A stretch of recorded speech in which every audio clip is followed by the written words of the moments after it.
it is the cumulative impact, because Barbados is going to experience it, because as people are retiring now, Madam Deputy Speaker, as people are retiring now, you ain't got enough people coming up with the training, the experience, because the last administration in the short-sightedness created some issues. We have had to redouble our efforts, and within the construction gateway program, as well as the program for AI and cybersecurity and these things, we are building skills for the future today.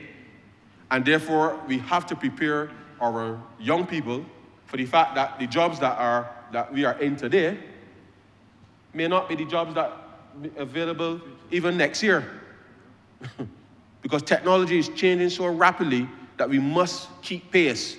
But we should not fear it, Madam Deputy Speaker, because if Barbadians have, and I know the member for St. Philip West is, and the team at the Ministry of Education is working to make the changes within that space, because any child that comes through our education system must know they could go any part of the world or stay in Barbados and be world class.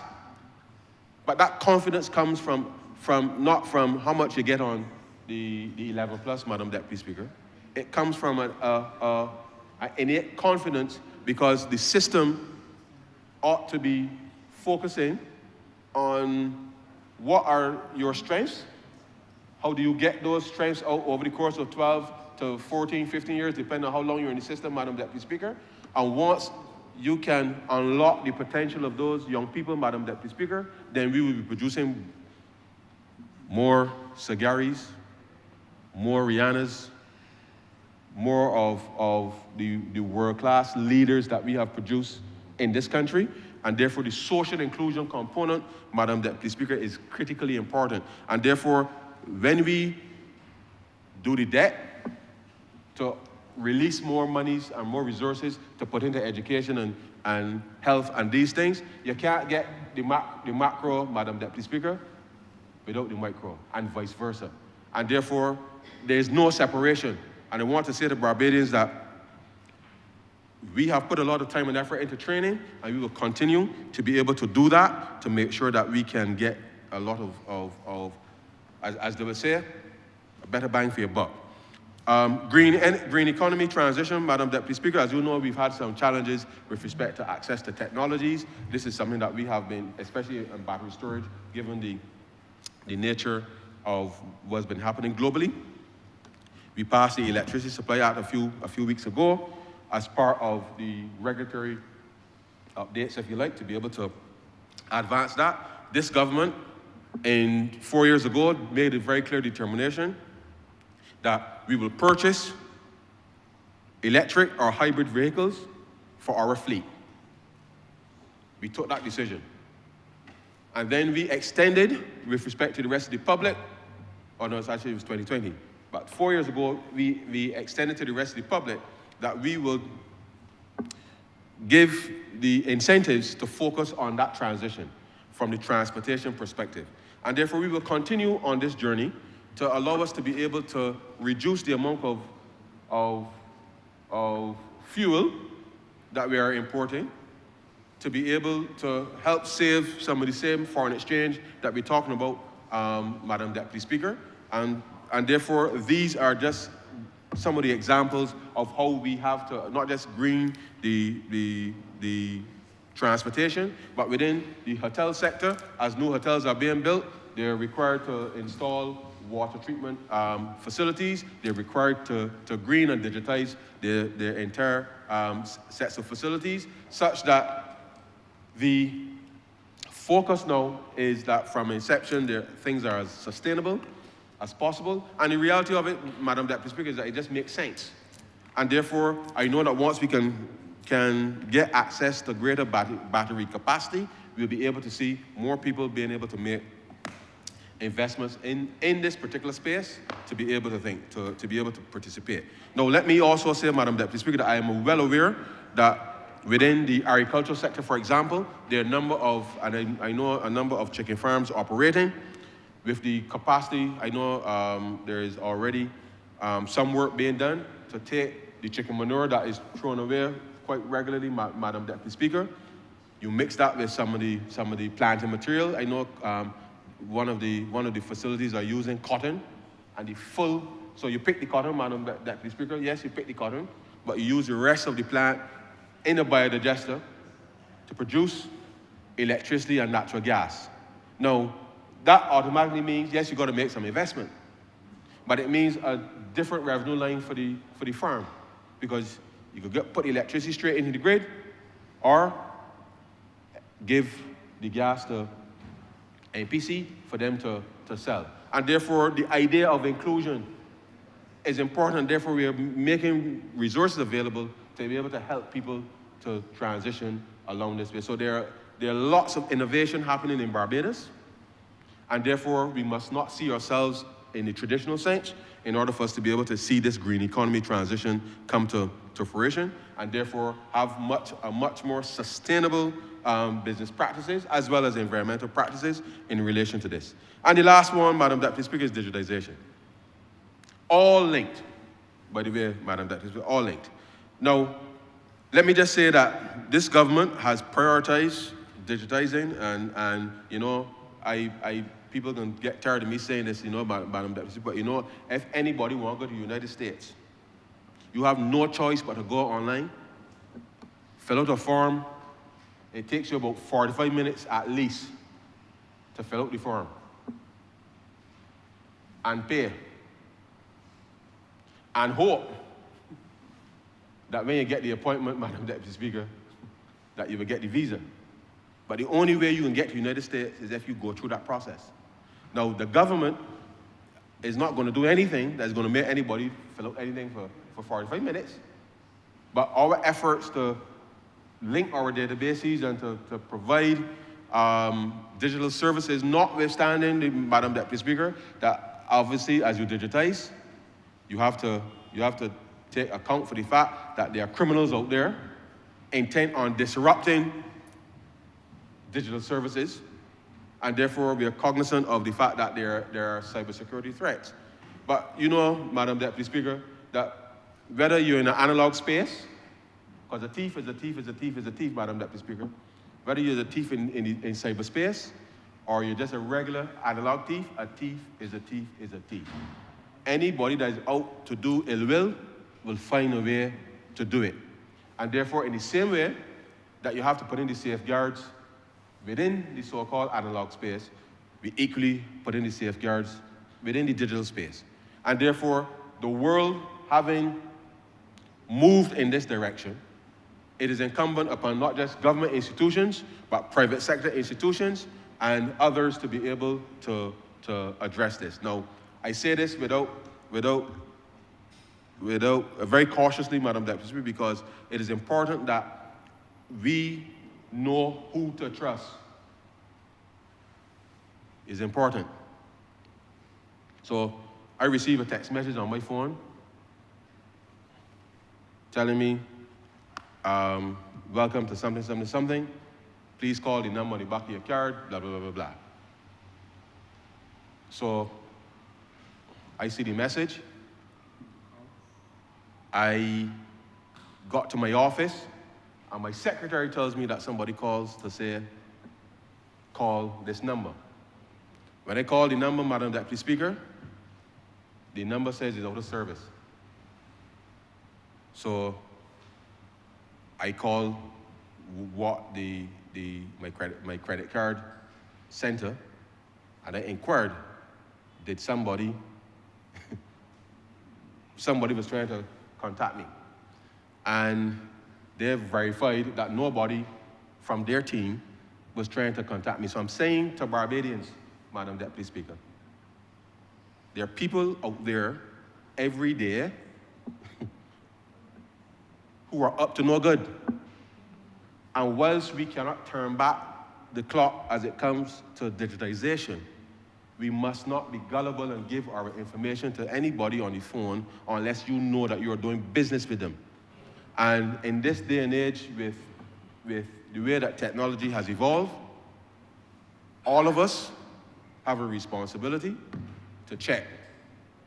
Don't assume, because I have had multiple times where people call me and say, Minister, the grant that you're asking about, where to send the information. They said, what you were Grant you're talking about? And just take a screenshot and show a picture of me saying to the person, Madam Deputy Speaker, that they got a grant of $5,000 or $50,000 available from the government, and all you got to do is give this set of information. I said the government don't operate so.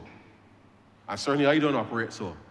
And therefore, I'm saying to citizens that as we go down this journey of becoming more digitally literate and to be able to do business more efficiently, please, before you take up your money and send it to somebody on the internet somewhere, because there's a nice ad, Madam Deputy Speaker, telling you about these great returns, and they got some models on there that will probably turn your head if you're so in tune.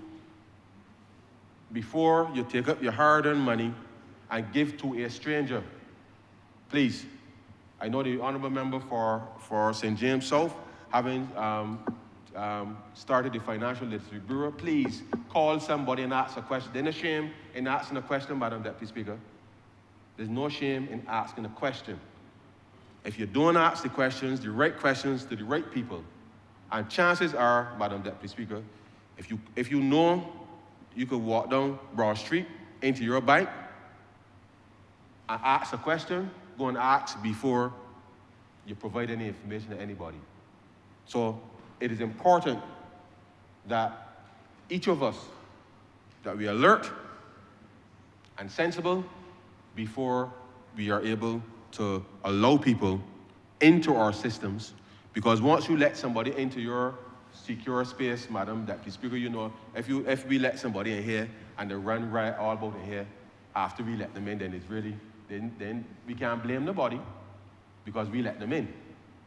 But you must be cautious with these things, and I don't mean to sound in any way negative, but this is important because each of us conducts our business digitally all over the world.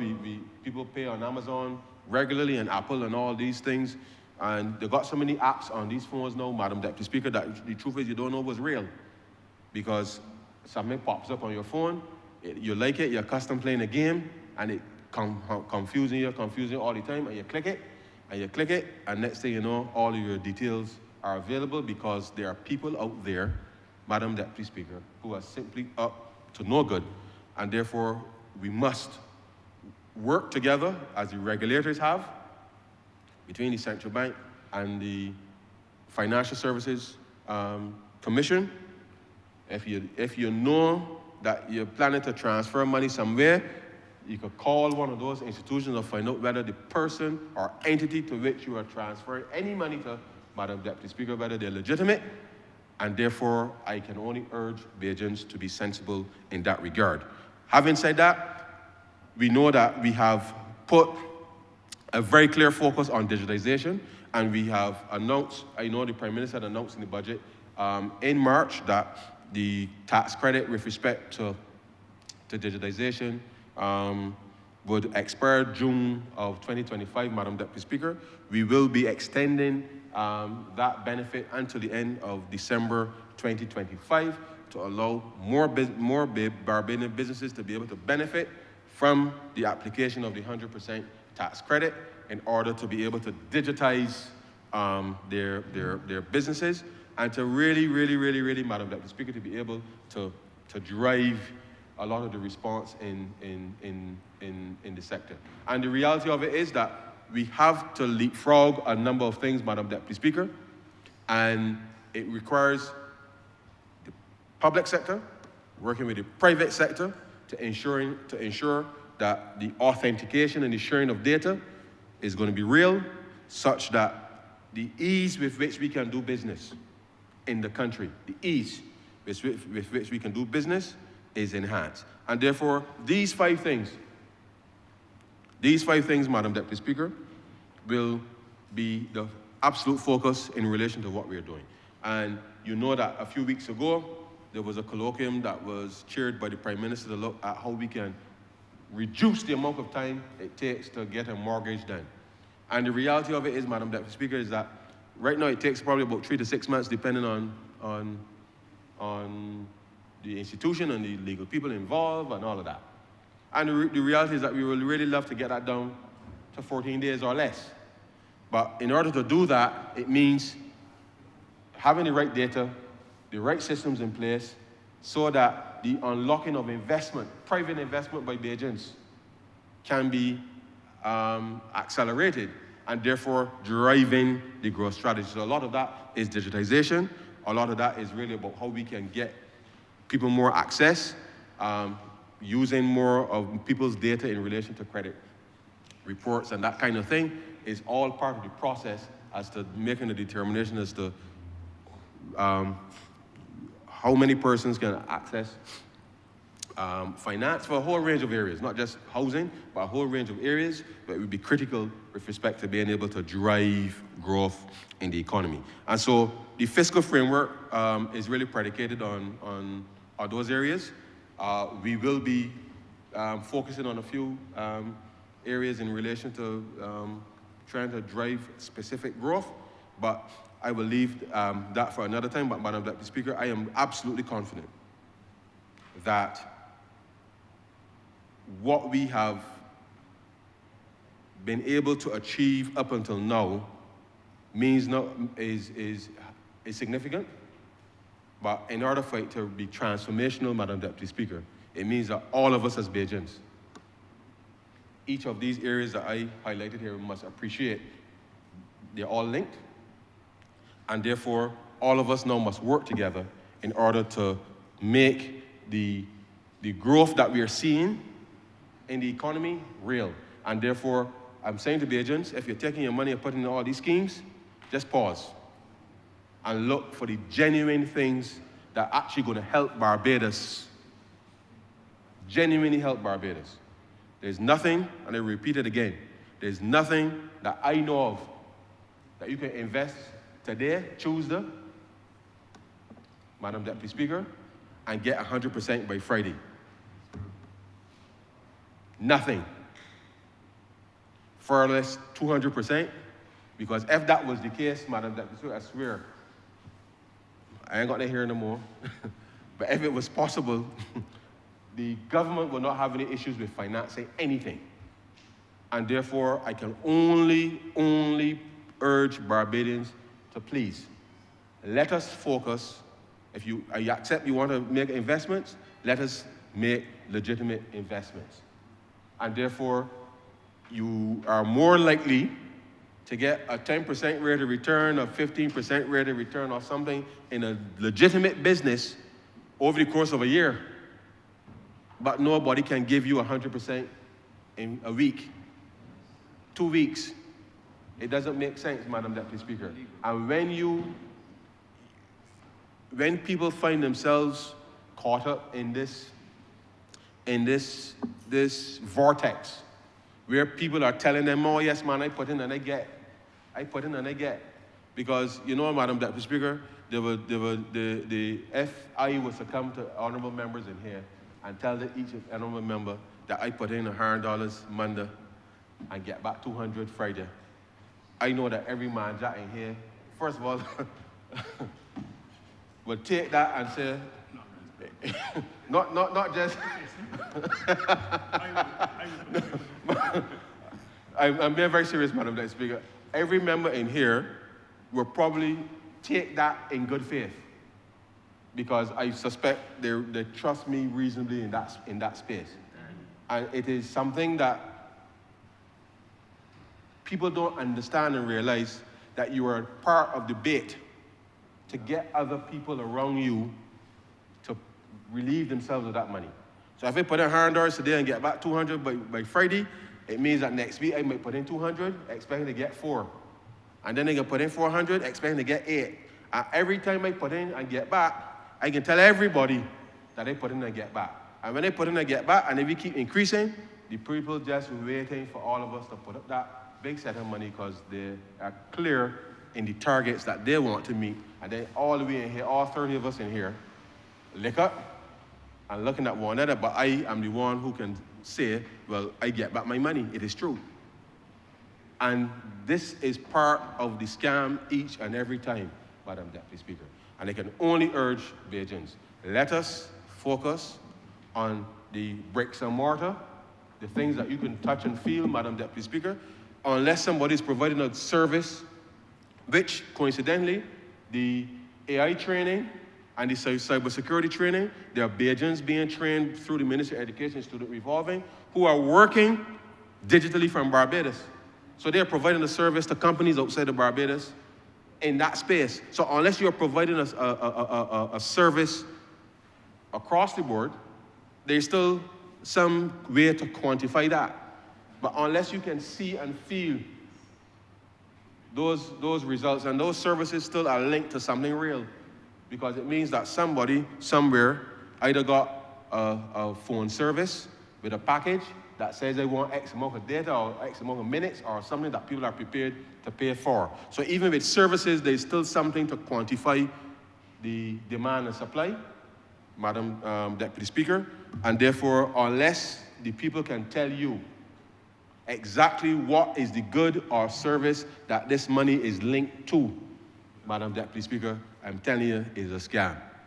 And therefore, please, Bajans, it is Christmas, and I don't want next year to be hearing in social media that there's another set of people who've lost money to this scheme. And don't matter how you dress it up, Madam Deputy Speaker, no matter what you call it, if it is not linked to something real, it is a scam. And therefore, this fiscal framework and strategy that we have charted for the country, if you want to invest in something, they've got too many hotels and too many companies starting up out here who need financing, who operate in the real economy. And when the Honourable Minister got the planes full coming in here, when the day come, and the people in getting off the cruise ships and coming out and spending money in the economy, Madam Deputy Speaker, and the people exporting, because when the food terminal is constructed, the growth is there within the agriculture sector, and we're exporting goods out of Barbados. These are tangible things that people can put the money in. Just the other day, you saw that Mount Gay expanded their warehouses to produce more rum. And therefore, I would like to encourage Bajans, Madam Deputy Speaker, if you want something to invest in, go and buy a barrel of rum. Buy a barrel of rum, not to drink.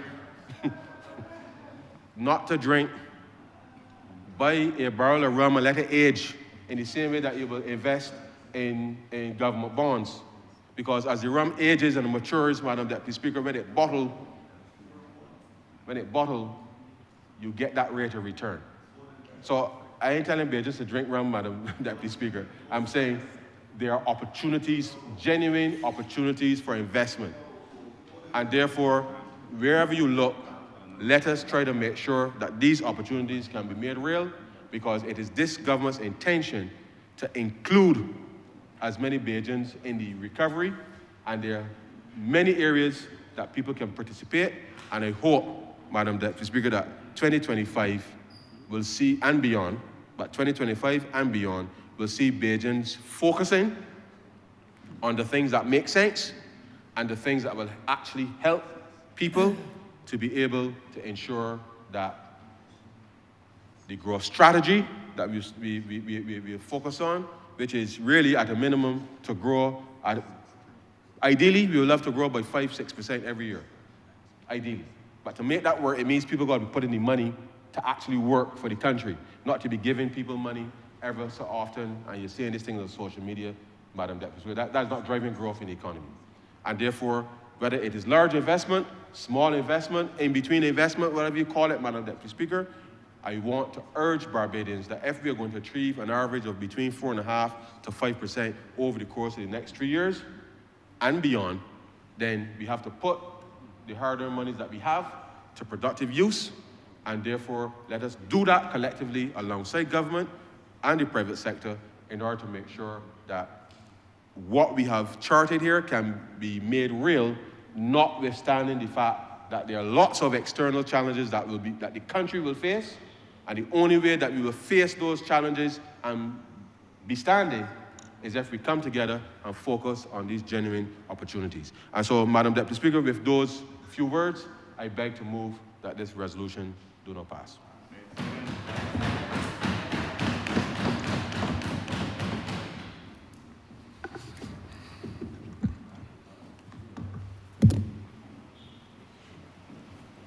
Good morning, Madam Deputy Speaker, and good morning to all present, and good morning to Barbadians here and in the diaspora, and indeed during this tourist season, good morning to all visitors whom we are happy to welcome. I rather expected a longer presentation from the Honourable Member for Christchurch East Central. And in so disappointing me with a very short delivery, I want to say to you, Your Honour, that the most outstanding feature of what we've heard this morning from the Honourable Member is a presentation that reflects not much on the written document that he's brought here today. As I always say to you, I sat here and I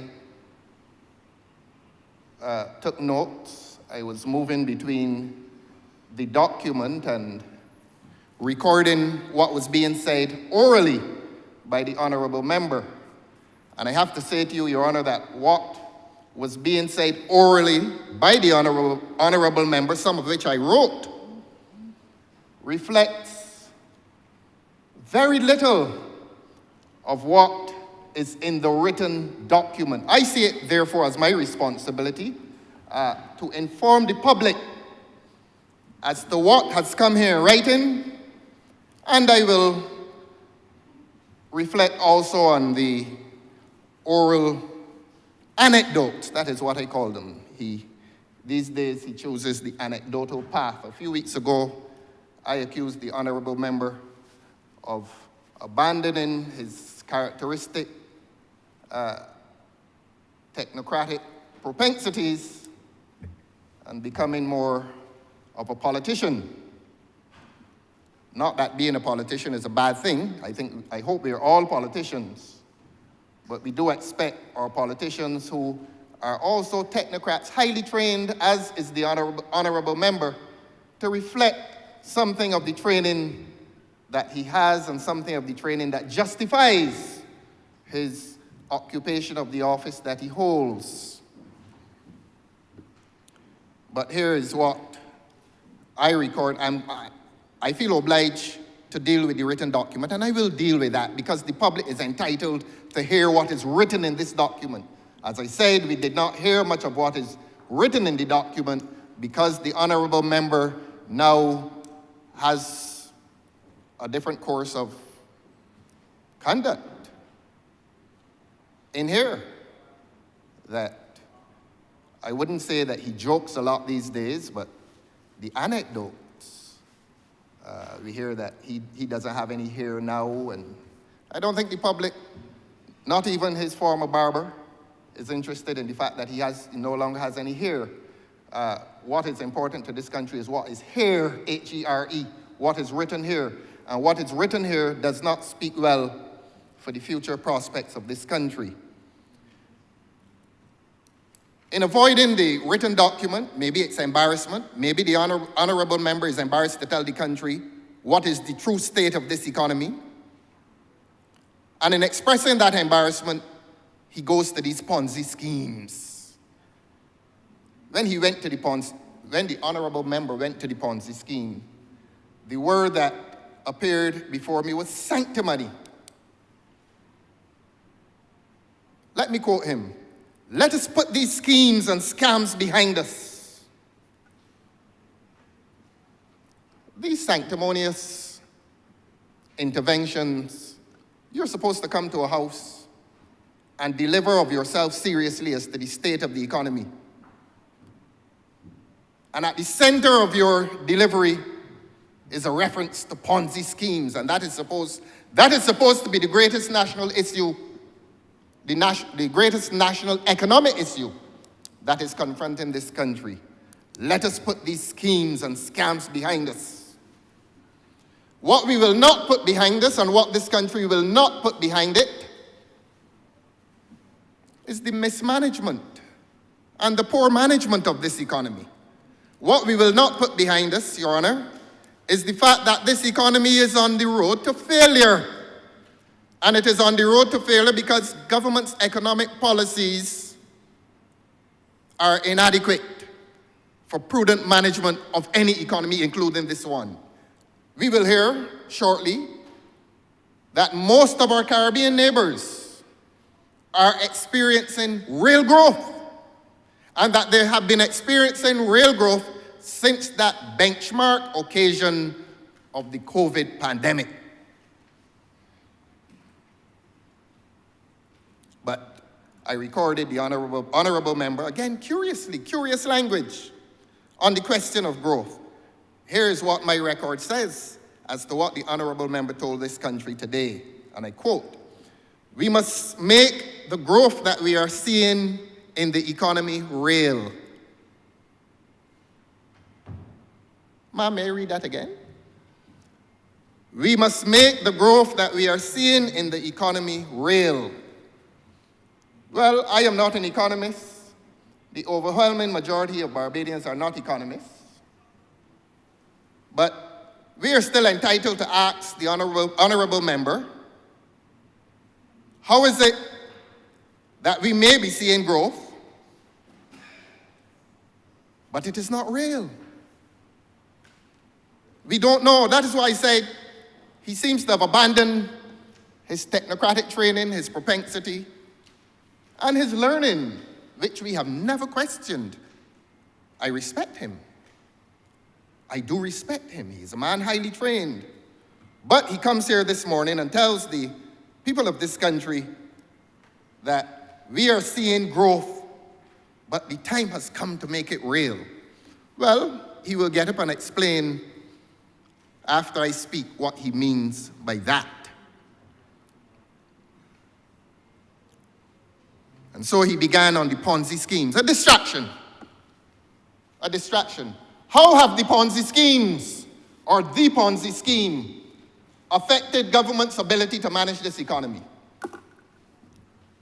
How have the Ponzi schemes affected the lack of access that the majority of people in this country have to government's generosity? How have those schemes affected that? That is why I'm saying to you, Your Honor, it is a distraction. And the people of Barbados must ignore that distraction. This presentation has nothing and ought to have nothing to do with the presence of any Ponzi scheme, whether present or past. Beg your pardon, ma'am. Let us put these schemes and scams behind us. If I were the politician that the honorable member has now become,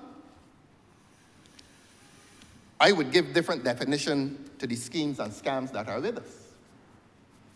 But I'm not going to do that. I'm not going to do that. All I would repeat is that this presentation this morning, apart from being disappointing, is sanctimonious. What Ponzi scheme, what? We're not interested in those. That is not at the heart of this government's failure.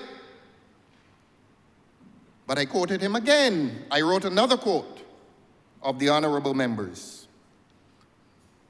He said, social programs. Oh, there are various social programs, but I will not go into that. Again, in a statement that is meant to give Barbadians some hope that the government is attending seriously to this economy, the question of Ponzi schemes becomes prioritized over social programs. And the reason the honorable member could not speak to social programs or refuse to speak to social programs is because they're largely inadequate. And even if they are present, there's nothing much to report about on them. Football, the football that began and ended a few weeks ago. What next? Tell the young men in this country Those who got the $100,000 and those who did not, and those who are still owed the $75 per match that they were supposed to be paid. Tell them how that social program lasting, 6 weeks? How has it transformed the life of the average Barbadian? How has it transformed the life of the average young man in this country? Many of whom went to the Oval a few weeks ago. But the honourable member, quite cleverly, chooses not to go into any details on social programs. If there was any social program to which he referred, again, the technique of avoidance.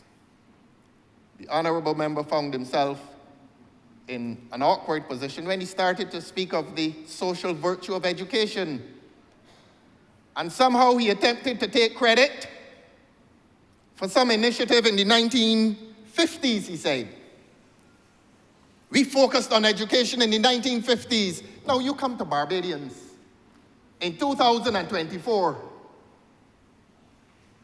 and try to convey to them that the most transformative moment in education occurred in the 1950s.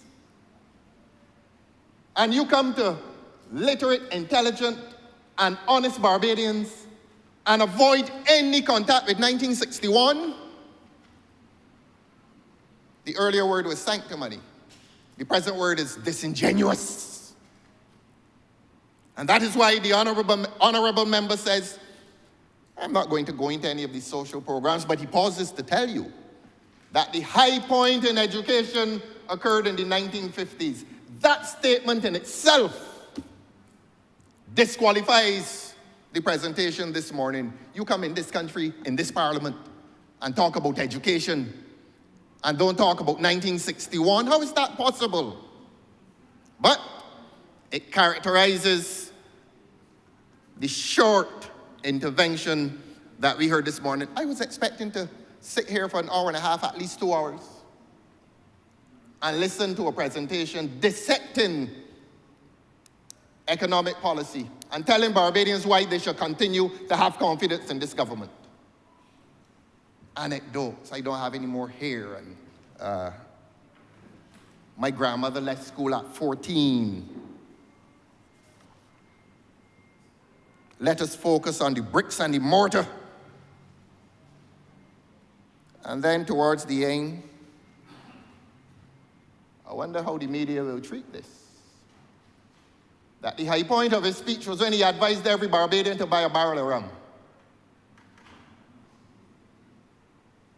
The honourable member for Christchurch East Central reached the high point of his speech this morning when he advised every Barbadian to buy a barrel of rum.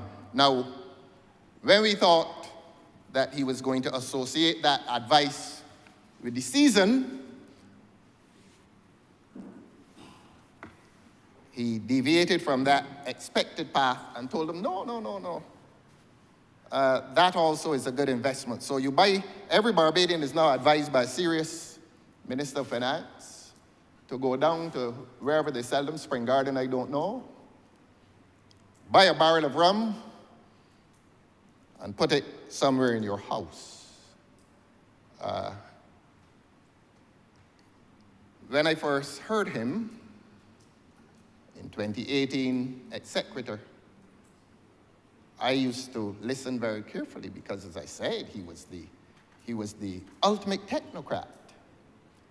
He was very serious and he was very committed to his subject. But his public discourse, from lofty economics and financial and fiscal policy, and it has now reduced to the economic advice of asking every Barbadian to buy a barrel of rum. And I don't know, Your Honor, how you feel about that advice, but I would advise you not to take it. What are you going to do with your barrel of rum if you accept the advice of your learned colleague?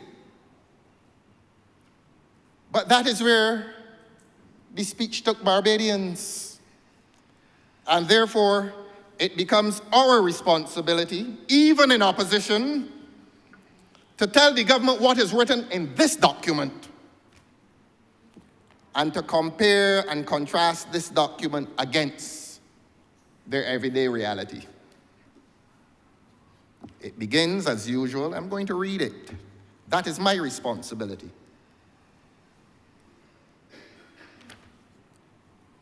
Overview, and I'm not going to read it exhaustively, I will just introduce you, ma'am, to a few of the sentences.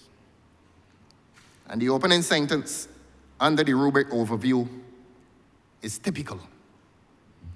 The Barbadian, and I quote, "The Barbadian economy has weathered a global pandemic, natural disasters, and high global inflationary pressures through transitory public financial support." You know, I've been hearing that in here for the last 6 years. There used to be a poem written in here about, in every speech, this poem was recited, the dust storm and I don't remember the name of the hurricane, but it used to be the dust storm, the hurricane, a few thousand bolts of lightning, and some other major calamity to which every member used to refer, and that was the clarion call for constructive debate in here.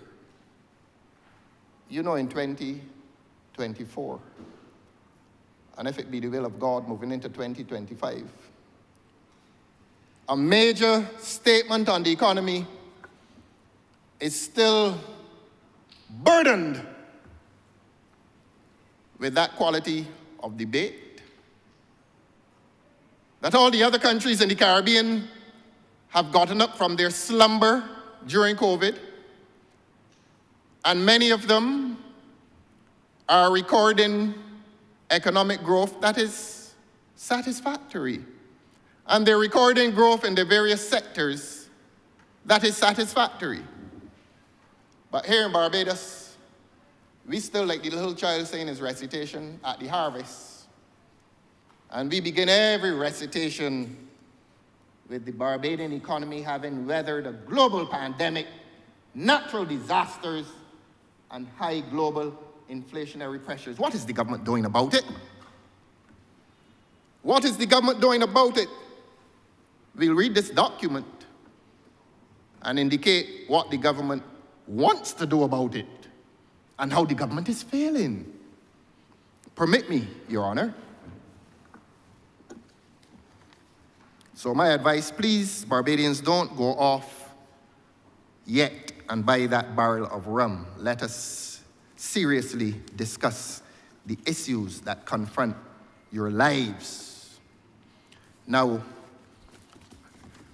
I did not expect the honourable member to apologize for this statement that is some 3.5 months late.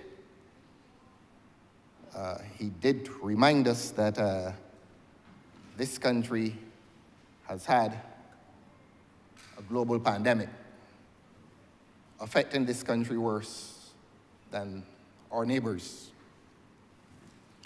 But let me indicate to Barbadians that this exercise today is some 3.5 months late.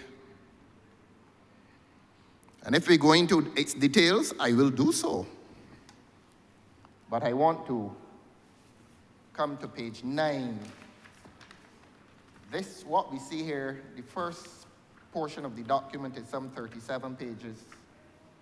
Yes, some 37, I think, several pages. And I want to say to you, Your Honor, that the presentation this morning touched very, very few of those pages. And indeed, it was an unsatisfactory overview of an economy, and I repeat, which reached its high point of the Honourable Member for Christchurch East Central telling Barbadians that they should all go off today and buy a barrel of rum.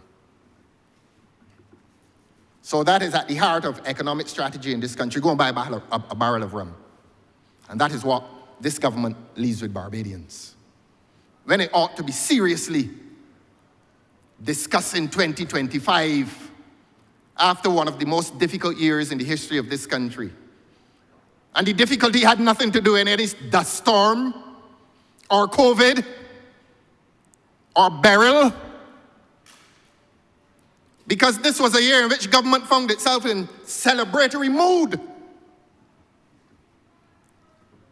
and encouraged the citizens of this country to believe that life is a party and a celebration and a football tournament. But yet, every document begins with this excuse that this government is in some way hindered by natural disasters. Look around the Caribbean and see how they're hindered by these natural disasters.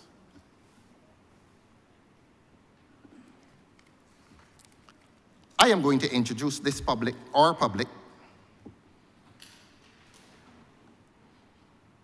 to government's policies. And it was government's policies that destroyed the value of pension funds in this country.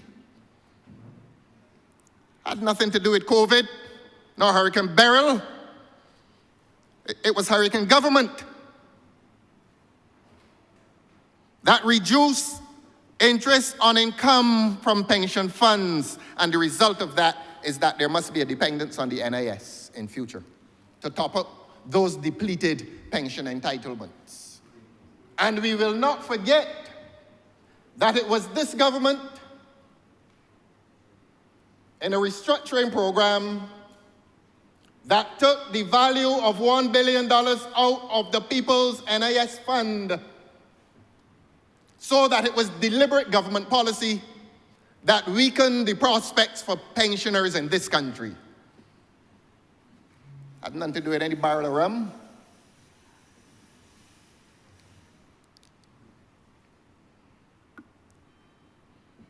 So that government has been the hurricane that has blown away the prosperity of pensions in this country. And I will say what we all know, that this government had to increase the age of pensioners, or pension entitlement, increase the age of pension entitlement to rescue itself from its maladministration that destroyed the pension funds of this country. Not only in terms of interest, but in terms of the reserve, $1 billion written off. And I don't mind repeating that you paid $2.27 million US to give that kind of advice. I'm not going to go away from that. But let me press on with my critique. Apparently, the biggest sin I'm committing now in this country is to criticize the government. That's the biggest sin I'm committing. That last week, I came in here and sat here and heard the most vicious, vile, pernicious, and malicious lie told about me. And I will not respond to its detail. Neither will I resile. I say this every week, and I'm going to say it every week. Neither will I resile from my public responsibility to critique this government and its policies. No lie will deter me. And then 2 weeks before that, similar personal attacks. Well, this is not any personal attack on the Honourable Member for Christchurch East Central. I only attack him with the assertion that I believe that he is a competent economist. And that I believe that the result of governmental policy has embarrassed him into a position in which he cannot speak well of this government's economic performance, economic policies, and therefore he must pursue the anecdotal path. And we must hear all kinds of trivia all kinds of trivia. I don't want to repeat it. About Ponzi schemes and social programs into which he will not go, and a reference to education, the revolution of education in this country, and you don't touch 1961? That's why I said the honourable member has become a politician. He has become a politician, whatever that means.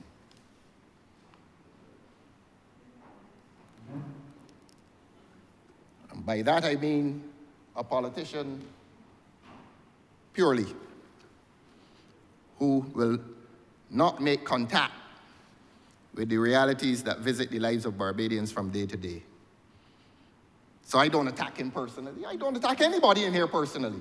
I have a job to do, and y'all can, you can, look, I'm going to do it, ma'am. I'm going to do it. They could tell me all kinds of things about myself, tell all kinds of lies on me. A nasty lie. It was a nasty lie. And I can't get up in here and tell the truth. Let him go and prepare all the videos and of my speeches. All of my speeches on Facebook. I ain't take down one of them. I speak on principle.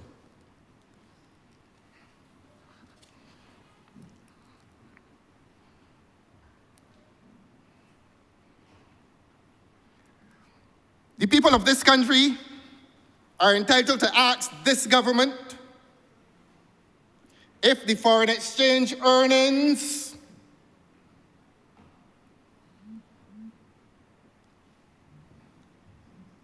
are growing at the same rate as foreign borrowing. Every man and woman in Barbados has spent this year complaining about government's policy of borrowing. And I remember sometime last year, a certain member got up in here praising the growth of the foreign exchange component of government's wealth in the aftermath of a loan. How do you do that? You're going to borrow money and congratulate yourself for getting the loan? And that is why we ask the question of government's foreign reserves, how much comes from foreign borrowing? And in other words, stop congratulating yourself, government, for having what you consider healthy foreign reserves without telling the people of this country what percentage of those foreign reserves come from borrowing. I did not say begging, although there are people in Barbados who feel that this government has now reduced itself to an international beggar under the guise of climate change.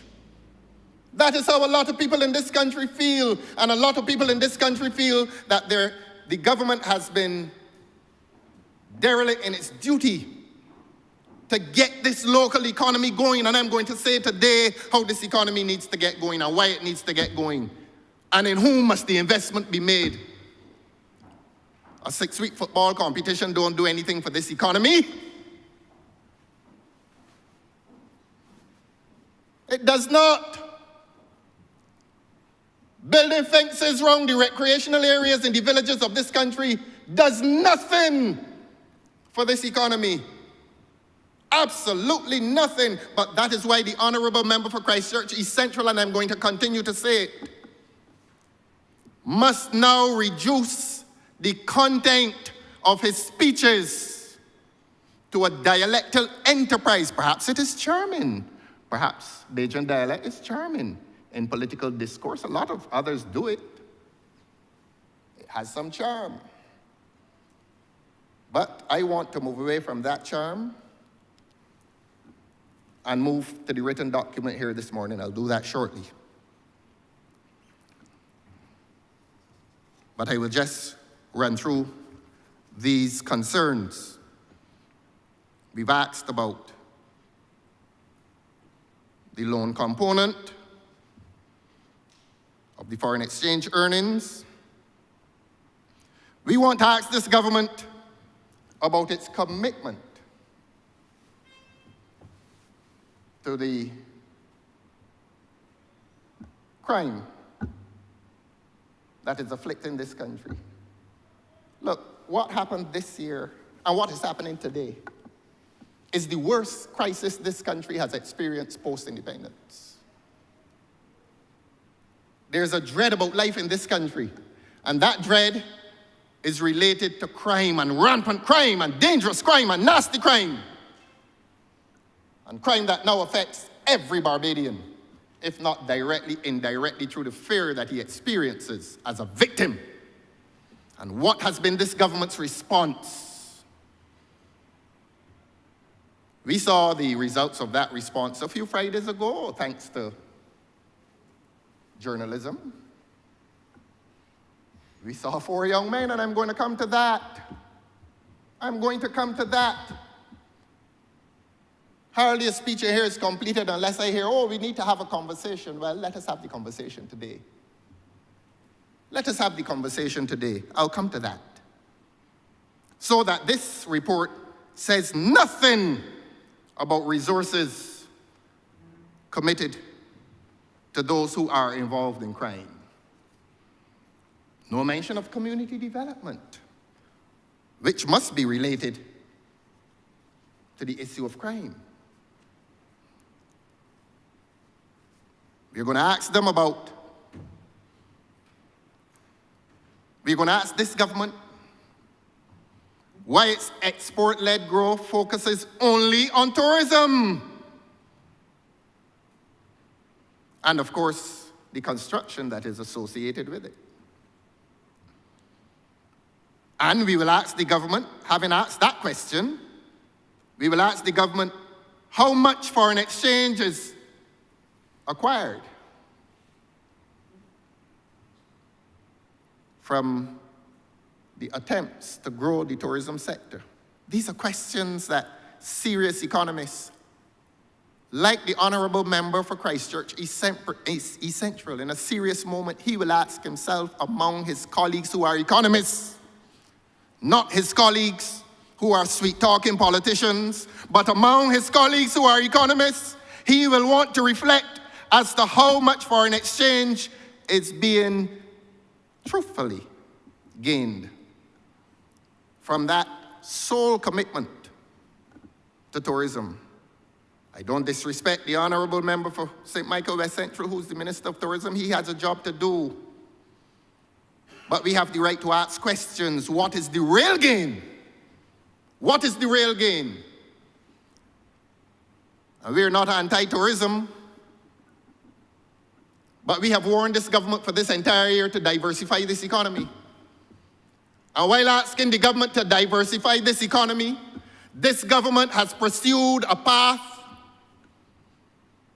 of development solely dedicated to the construction of hotels and villas. They're going up even while I speak. And we came here last week to give concessions to those persons who not only construct and furnish, but who now wish to renovate their villas. It therefore must be a plank of government's economic policy to assist those persons who are investing millions of dollars, their dollars, in tourism. What happened to agriculture? You grabbed the people's sheep and sent them to Guyana? We finished with the sheep, and one member here attempts to scoff at that. You could hardly drive around Barbados now and see the people's black belly sheep all gone down to Guyana. Well, not all, a lot. And a Guyanese member of parliament came here a few weeks ago and said that there has been no sighting of these sheep. The gentleman who was put on an aircraft to go to look for the sheep and come back and report to this country has not reported to this country what has happened to those sheep, except that we heard a few weeks ago they want some more. So I don't know who in Guyana eating mutton at the expense of a Barbadian industry. They like the mutton. It tastes good. Tastes better than the New Zealand sheep. Somebody in the Caribbean, somebody in Guyana likes mutton more than most people. So we are destroying a local industry that is an important part of the agricultural industry, and giving massive concessions for the construction, furnishing, and since last week, the renovation of villas. So that if the public is in any doubt as to where this government's focus is located, they can get angry with me. They can get angry with me for telling the truth, and the truth of this government's policy is that the rich are receiving preferential treatment in this country. Curse me for that. The greatest man that ever walked this earth sacrificed his life for telling the truth. So character assassination is small compared with that. Curse me. Every week, come and curse me. Come and curse me. And when you curse me, the people of Barbados understand that for telling the truth, you're cursing them too.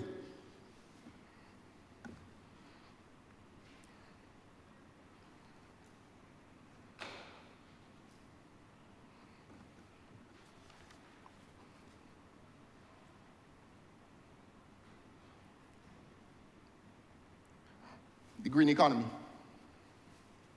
Green economy. While I was listening to the Honourable Member for Christchurch East Central, he used the word buzzword. He said that I didn't get the sentence. I was between the written document, writing my notes, and trying to hear what he was saying. So I didn't record that one, but I heard it. And he spoke of buzzwords. And that was ironic, because one of the buzzwords around here is the green economy, and when we're not on the green economy, we're on blue economy. And when we're not on the green or blue economy, no discussion here ends unless we hear the word resilience. We're all resilient. Everything now is resilient in Barbados. Prior to resilience, everything was sustainable. So I don't know if God brings us into 2025, what will be the buzzword then? But we used to be sustainable. 2024, we were resilient. And Barbadians, I want y'all to understand that there's a new word coming in 2025. Perhaps it will not be resilient, but 2025 is the year in which we are gathering. And I want Barbadians to understand that in spite of this document and the delivery of the short presentation this morning, and I can say it now in Barbadian parlance, a washpan of taxpayers' money is going to be spent in this country next year in regathering, and it promises to culminate in a theme in November. And the theme for that month for the parish of St. Michael will be fetting and food. That's what this country will be reduced to next November, ma'am. We in St. Michael,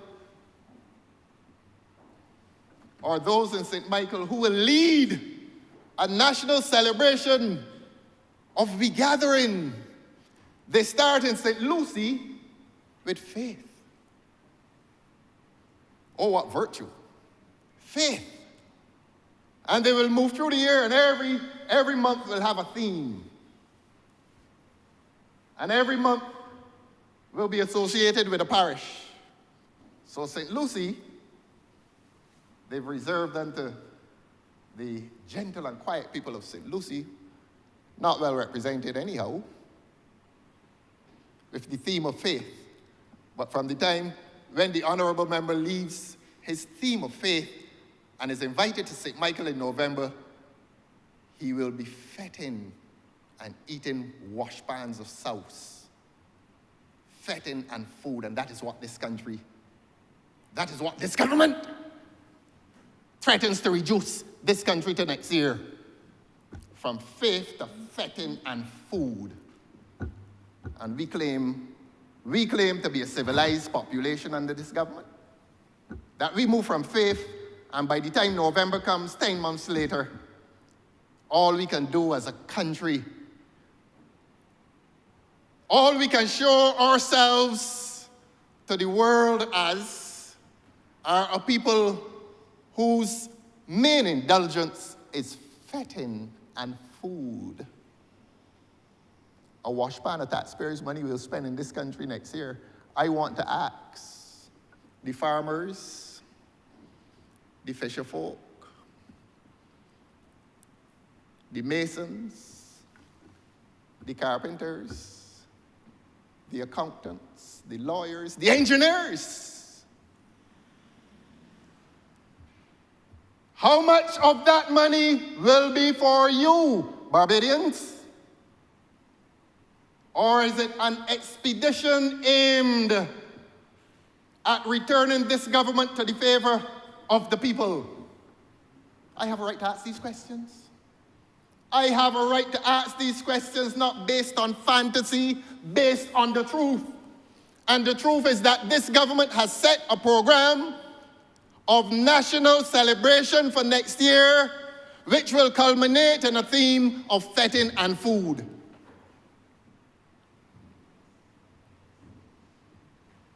And so that's why the Honourable Member for Christchurch East Central delivers himself in the manner that he now does, making very little contact with economic policy.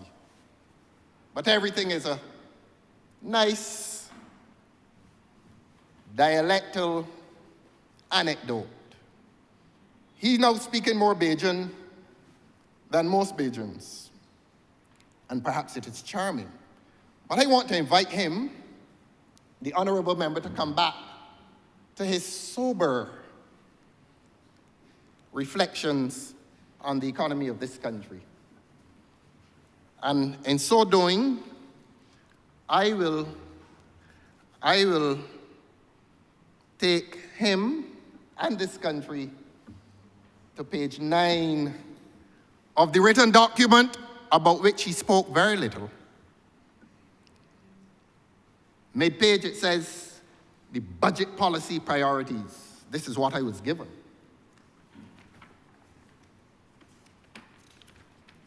I'm just being sure. It says, attached to it is a statement of responsibility.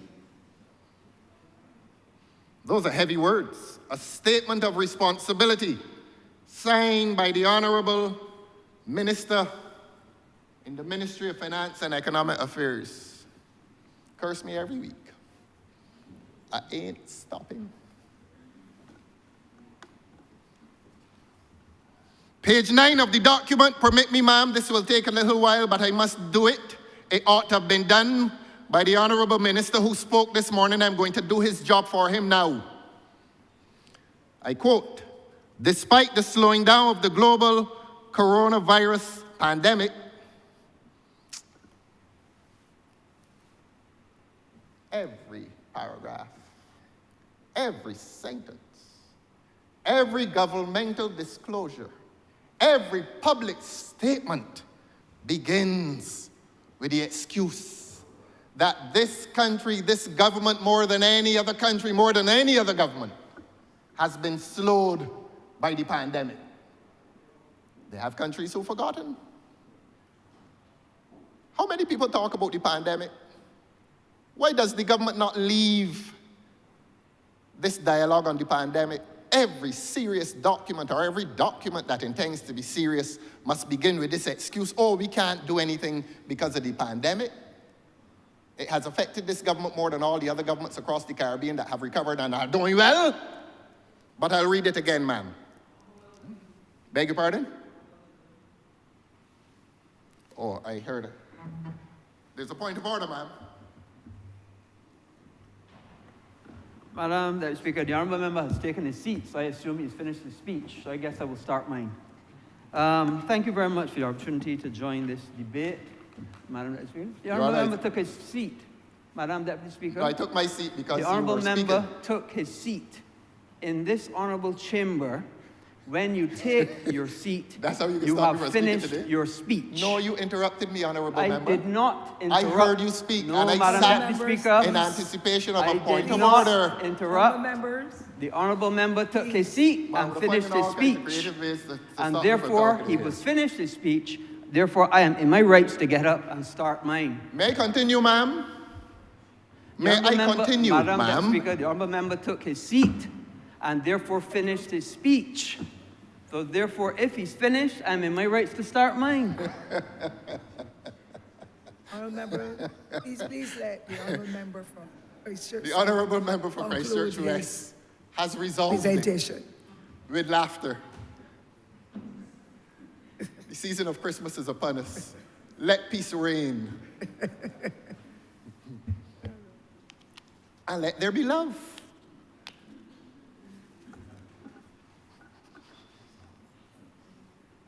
We love each other no less for these minor disputes. Permit me to continue, ma'am. Thank you. Despite the slowing down of the global coronavirus pandemic, the conflict between Russia and Ukraine now threatens to have a major impact on food security.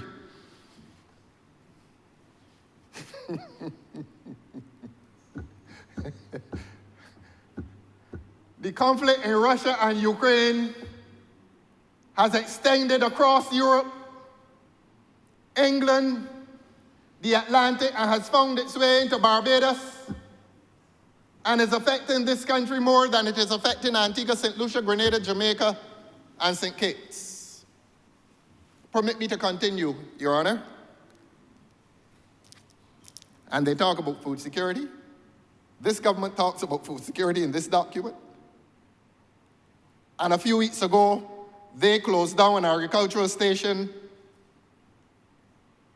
and is going to convert it to the building of what, ma'am?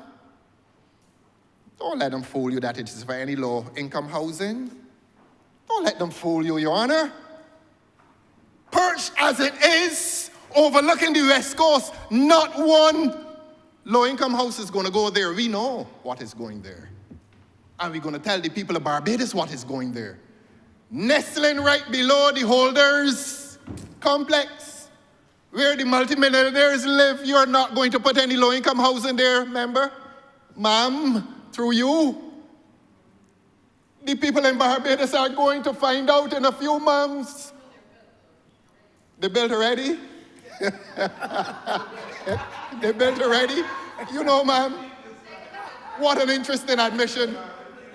They built these things for the people and only acquired the lands 2 weeks ago. May I say, ma'am, so that the points of order can be made? Because two people can't speak. Honourable Member, please continue. Continue? Well, if I'm to continue, please ask the Honourable Member to let me continue.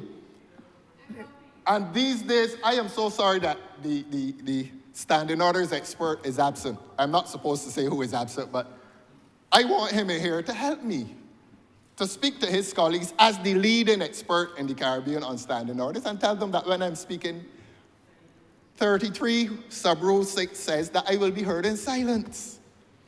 But now we hear the admission that a government went, took over an agricultural station, put houses on it, they didn't put anybody in it yet, and then came to Parliament and acquired it.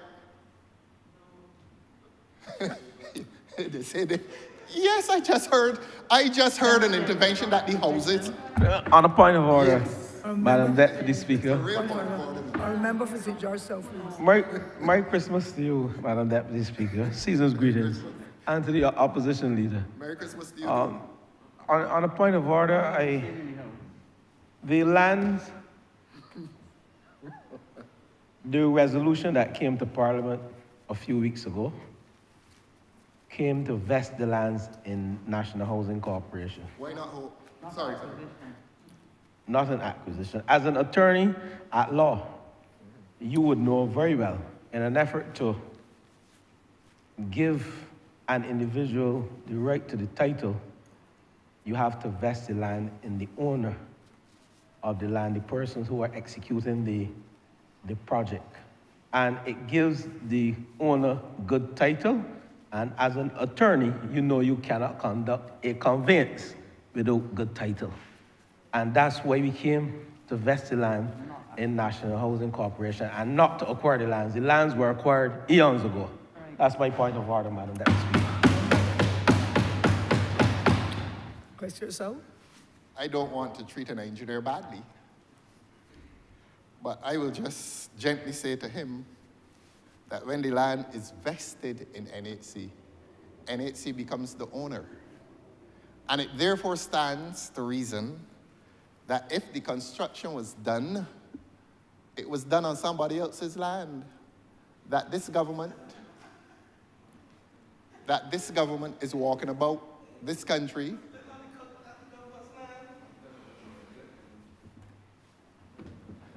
Madam Deputy Speaker, on a point of order again. The land belongs to the government. Point is taken, sir. The state, Madam Deputy Speaker. And then the land was vested in NHC. That's what the resolution came, so we can give good title to the owners of the houses. The land was the property of the state, not somebody's land. Point is taken. Honourable member? The honourable member is not intending to delay me. I know I have a long time because the member who presented this morning only did his thing in half an hour, so I know I have a long time. I know I do. So that I am grateful for the clarification. I'm grateful for the clarification.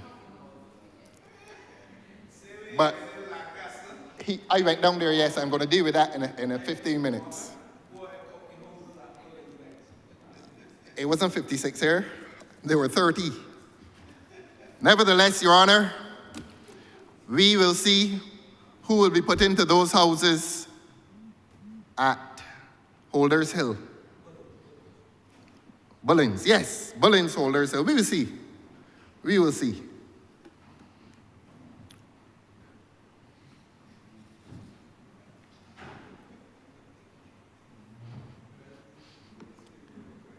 Yes, so we were reading government's budget policy priorities, which the honourable member for Christchurch East Central failed to read this morning. I'm going to do his job for him.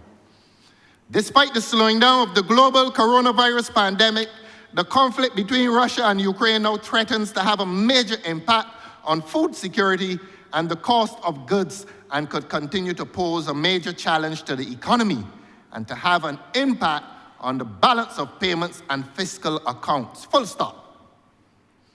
So that the government is saying to the people of Barbados that what is happening in Ukraine is going to affect food security. So logically, you would expect that government would respond. If food security and prices are under threat, government would naturally respond by investing in local agriculture. Instead, the government converts an agricultural station to housing. For whom, we shall find out shortly, for whom that bell tolls, that bell of welcome into those luxurious suites. We will find out very shortly. But I don't think it's for anybody from Deacons Road, nor Ellerton, nor St. Martin's, nor Silver Hill. I don't think it is for them, but we will find out. Second sentence, a strong recovery from the global pandemic, and indeed the conflict, still hinge on accelerating structural reform, including improving the business climate and promoting economic diversification. Over the medium-term fiscal years 2023-24 to 2025-26, the budget will continue to support the following priorities and therefore create value for money for the citizens of Barbados. Here are the priorities, ma'am.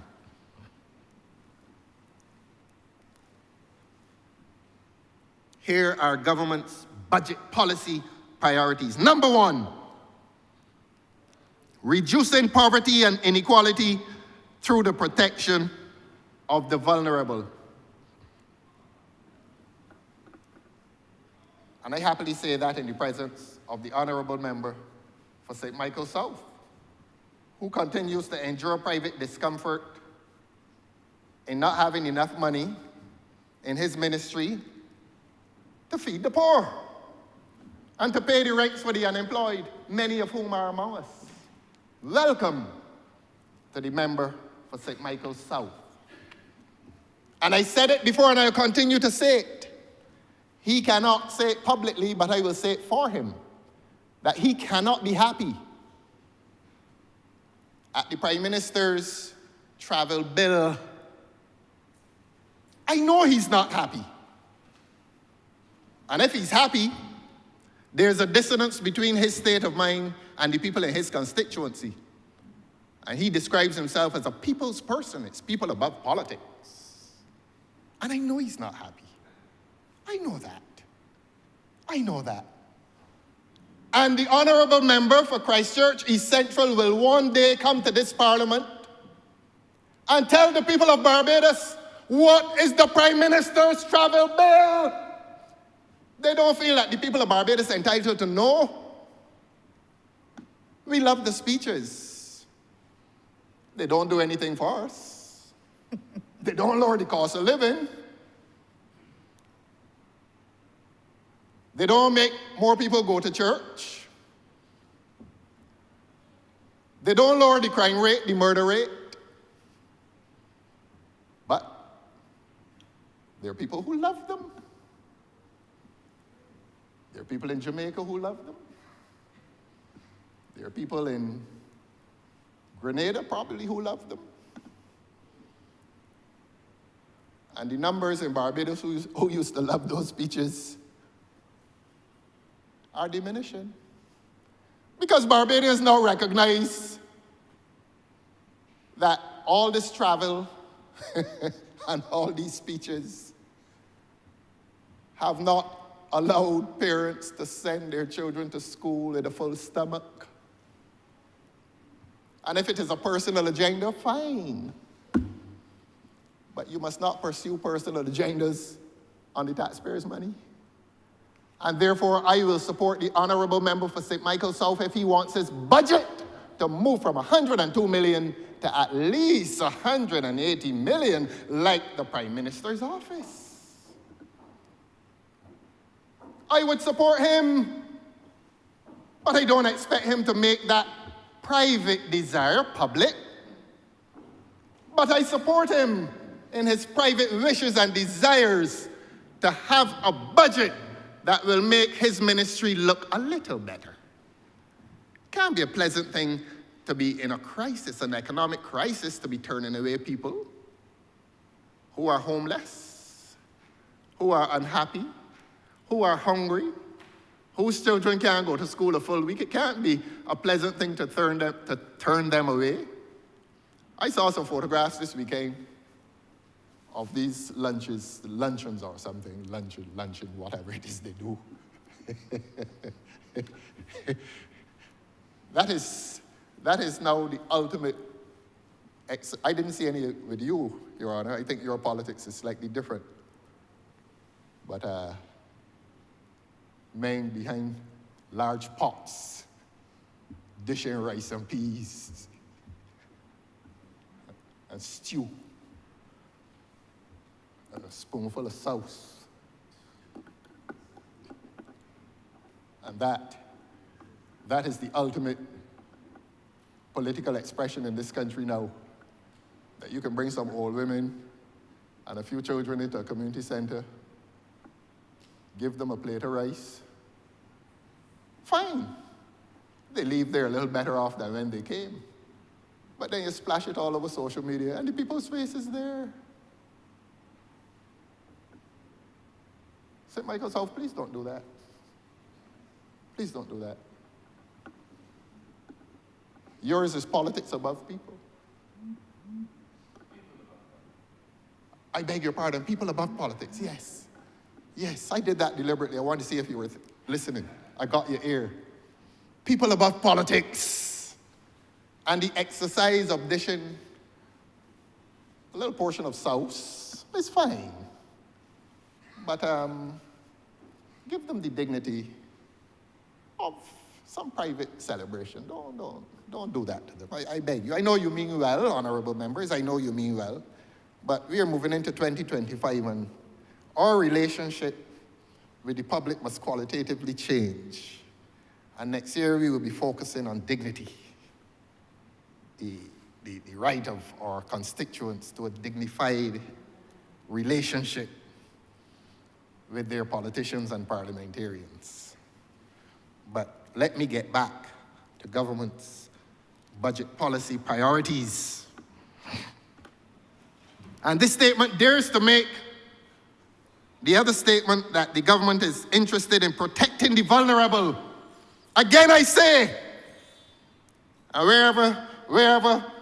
whichever part of the world people are, let them hear me. I'm not afraid. Is it Deuteronomy 31:6? Honorable member for Christchurch West, he is a man of God and he will check these things. Deuteronomy 31:6 tells me not to be afraid. Correct? Thank you.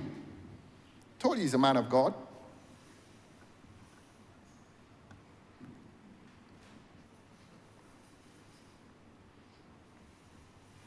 This government is not interested in protecting the vulnerable. The evidence is there. And when they want to impress the people of this country that they're interested in protecting the vulnerable, the numbers in terms of allocation between welfare and the Prime Minister's office will reverse.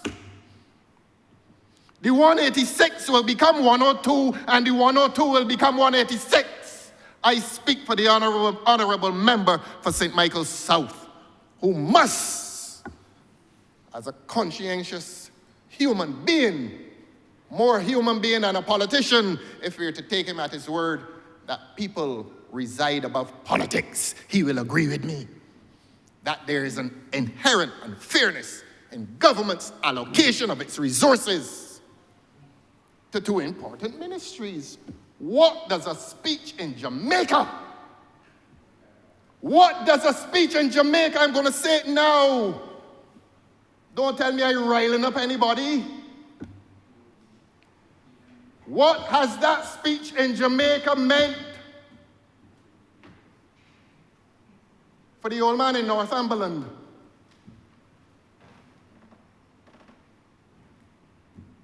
That speech was made on public monies.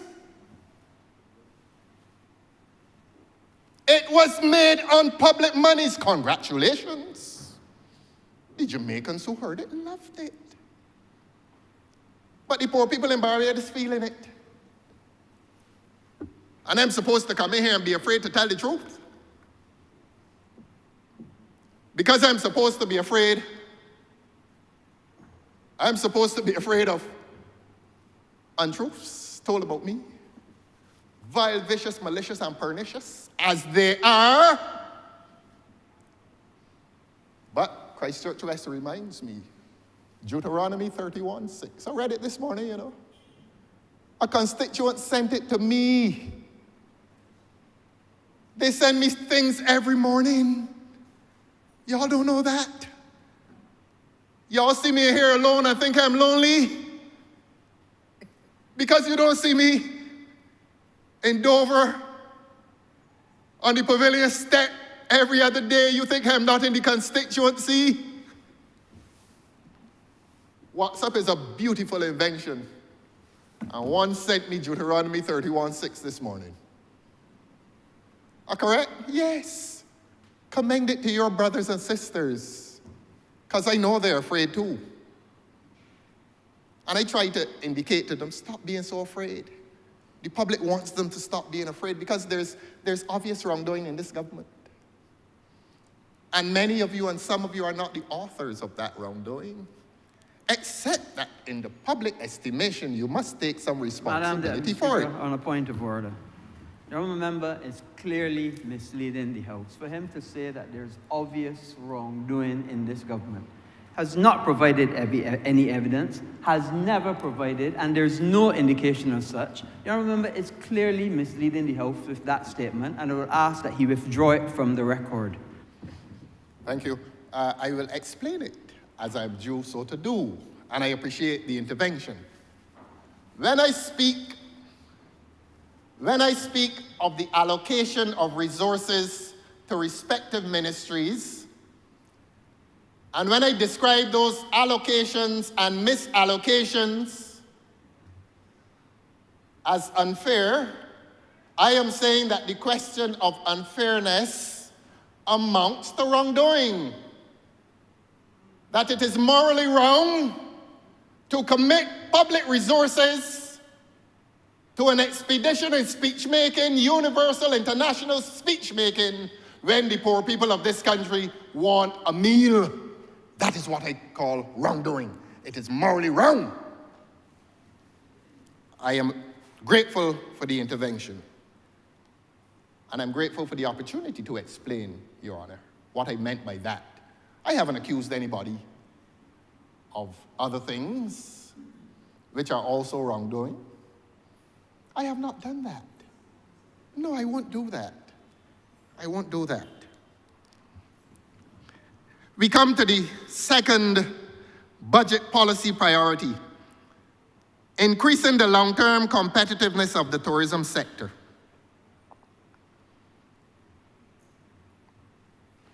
Last week I stood up in here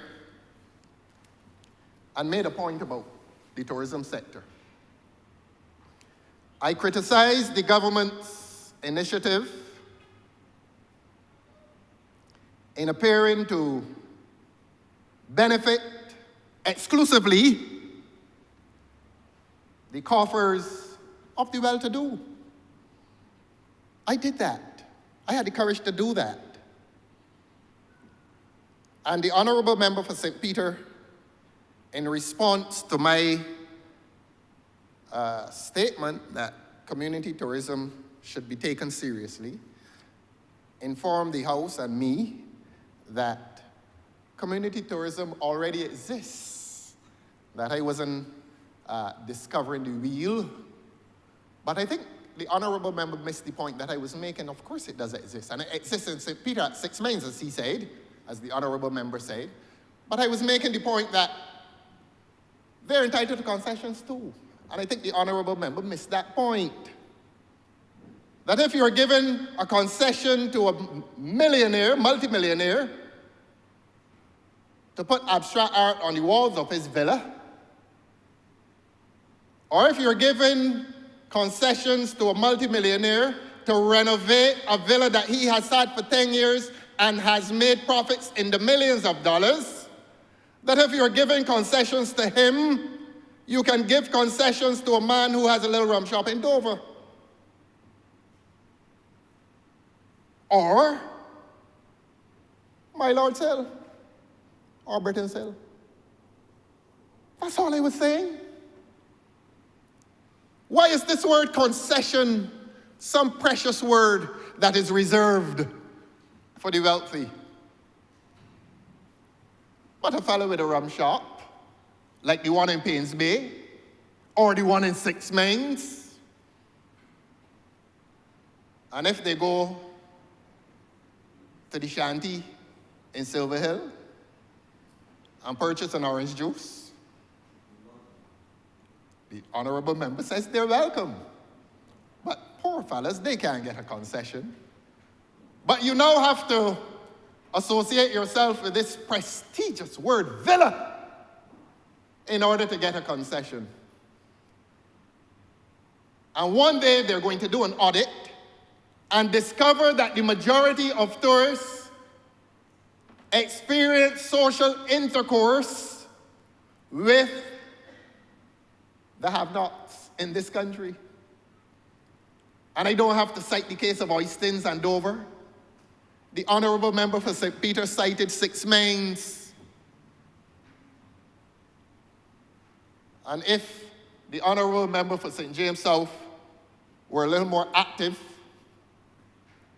she may want to cite the case along the coast of St. James that a lot of tourists in this country find their social intercourse and interaction among the ordinary people in this country. And the ordinary people in this country, the poor people in this country who run these establishments, have never been introduced to the language of concession. And that's the point. Concession is a word that's too good for them, that they must pay every tax through their nose. And a man who has had a villa for 10 years and made millions of dollars and wants to renovate that villa, the government will assist him. And that's the point that was, oh, I beg your pardon. Deputy Chair of the Senate of the Parliament, I rise on a point of order. I really don't like interrupting the member. He doesn't like to wax lyrical and often inaccurate or put out information that shows he has not done adequate or sufficient research, and therefore ends up misleading both himself and seeks to mislead the country. But small businesses in this country know that through the Small Business Development Act, that they have concessions on their inputs, that this is what the government has done to enable them to be able to run their businesses and to be able to be exempt from the import duties, etc.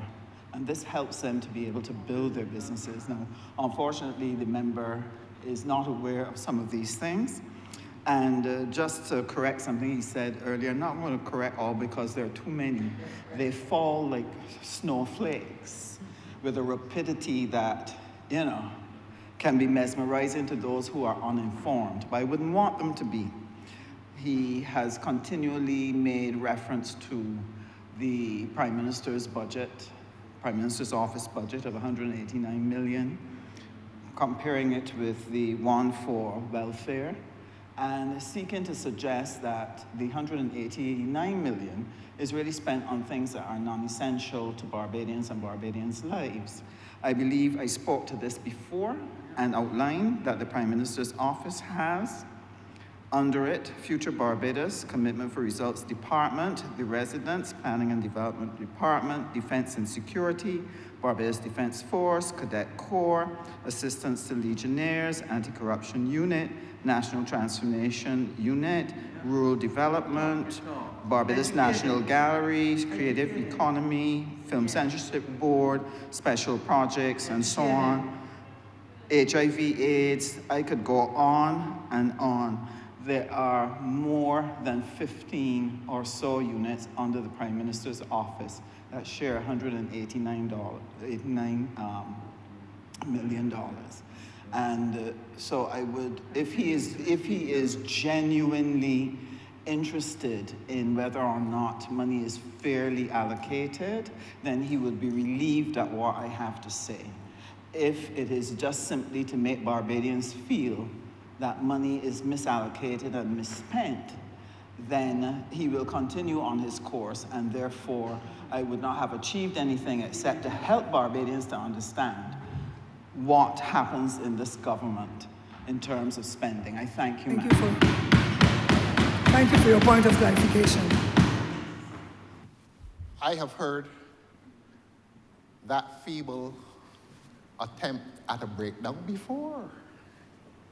I heard it during the budget debate from the Honourable Member for Christchurch East Central. He came in here and said, the Honourable Member, I beg your pardon, he came in here and said, the library and defense force.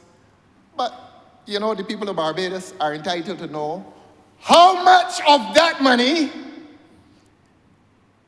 is allocated to prime ministerial travel. Don't tell me about the defense force and the library. These vague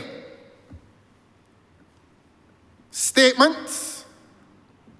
Tell the people of Barbados, when you're taking your WhatsApps, when you are taking, I beg your pardon, ma'am, when the Honourable Member has received the WhatsApp message, get a WhatsApp message and get up and tell the people in this country how much money has been spent on prime ministerial travel. Don't tell me no. Sir, no, I haven't started the word. There must be utmost respect. I have not started the word. Sir? Sir, please let us keep it tight. The public is listening. The children are listening. This is the highest chamber. Let us keep it respectful. Yes. I am so grateful for that point of order. That the House is now engaged in an exchange in which we are about to find out how much money is spent on prime ministerial travel from January to December, and if you don't like those dates, from April 1st to March 31st. Tell the people, tell them now. Let it turn up on the WhatsApp message. Send that message. The accountants can't get it calculated. The auditors cannot get it calculated. And no, we don't have a Freedom of Information Act that this government promised to pass. And no, we don't have it.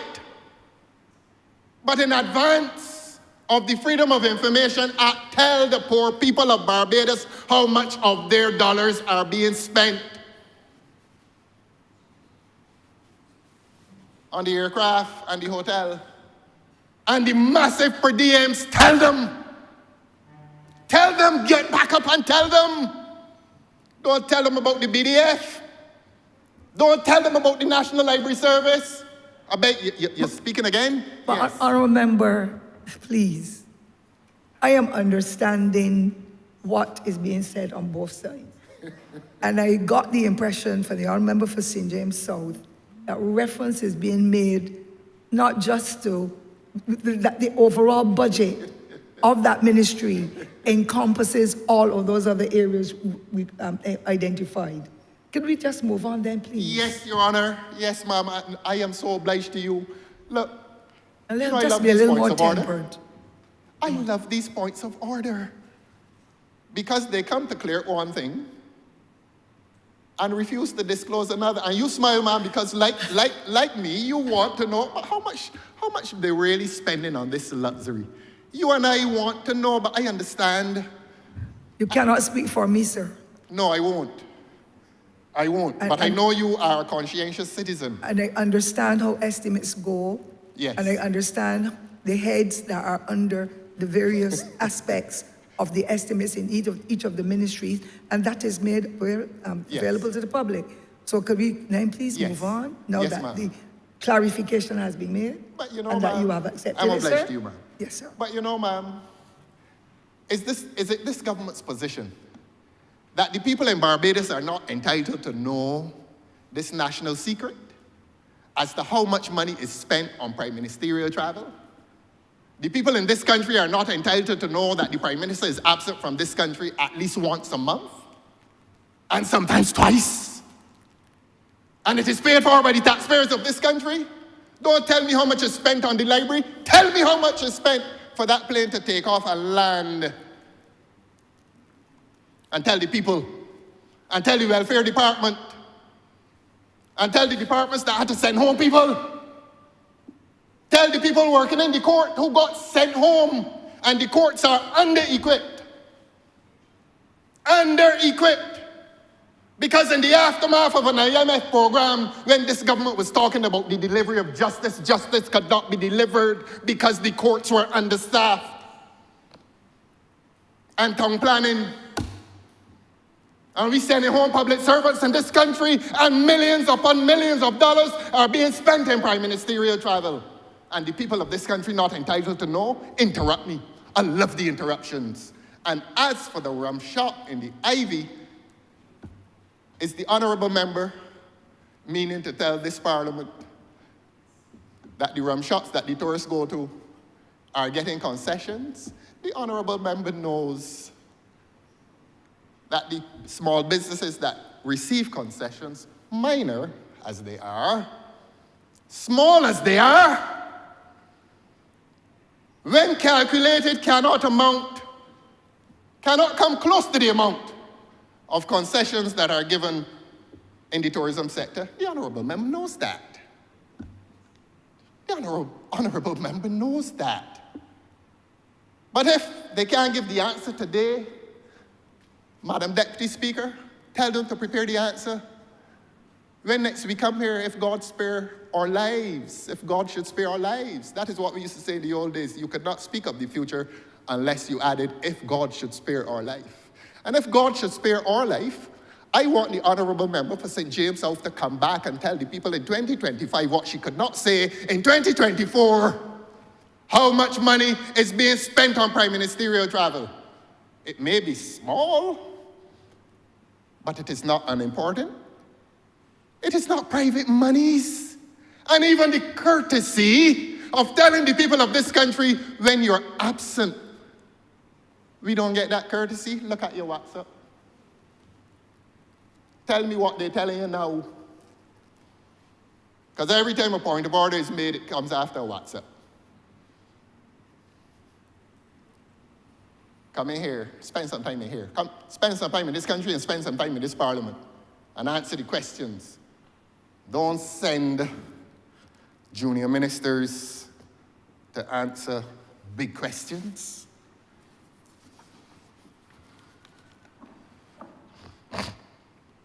I come back to budget policy priorities.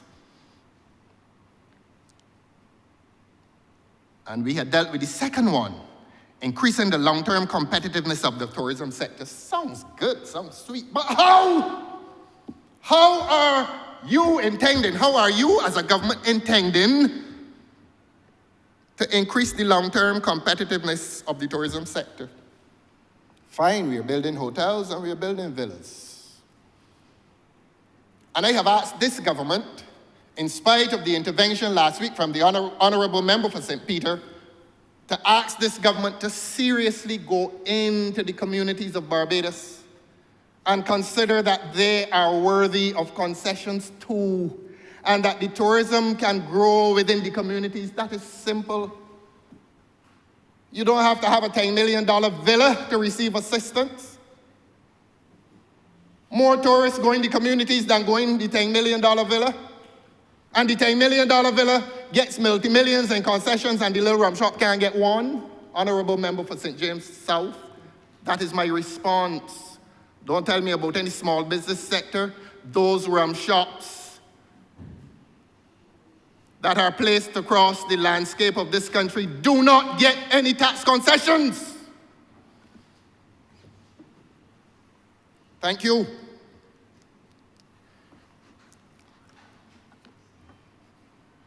And as to the reference, I was here saying for the whole morning 186 million.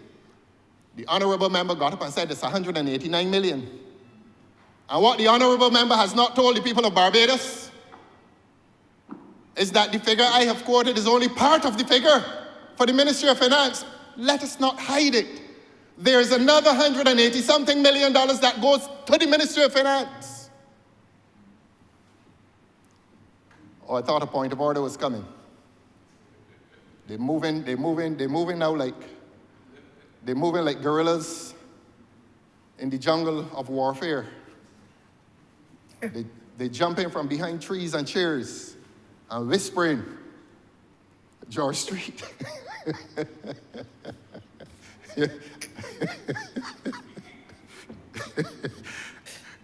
You know, I come to this job with a sense of humor.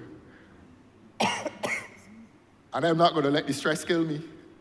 So if I hear a good joke, I'm going to laugh too. I do not even want, if it's that myself. I don't want anything to go wrong with you, sir. I thank you, ma'am. Let us please continue. I thank you.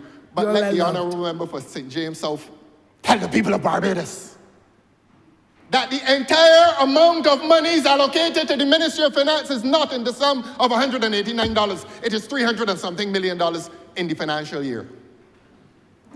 $300 and something million.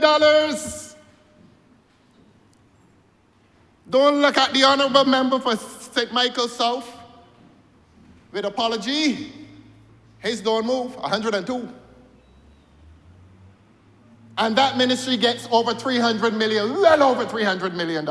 So when I say the 186, I was restricting the amount. It is twice that, ma'am. It is twice that. But I didn't want to, in the language of another member here, rile up the people. I didn't want to rile up the people. Don't rile up.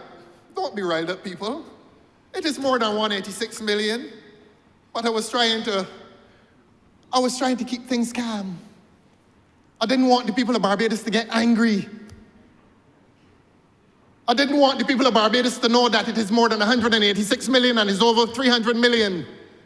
And that up to now, this open and transparent government can't tell the people how much money is paid to the commercial airlines to fly the Prime Minister from Japan to Java to Jamaica.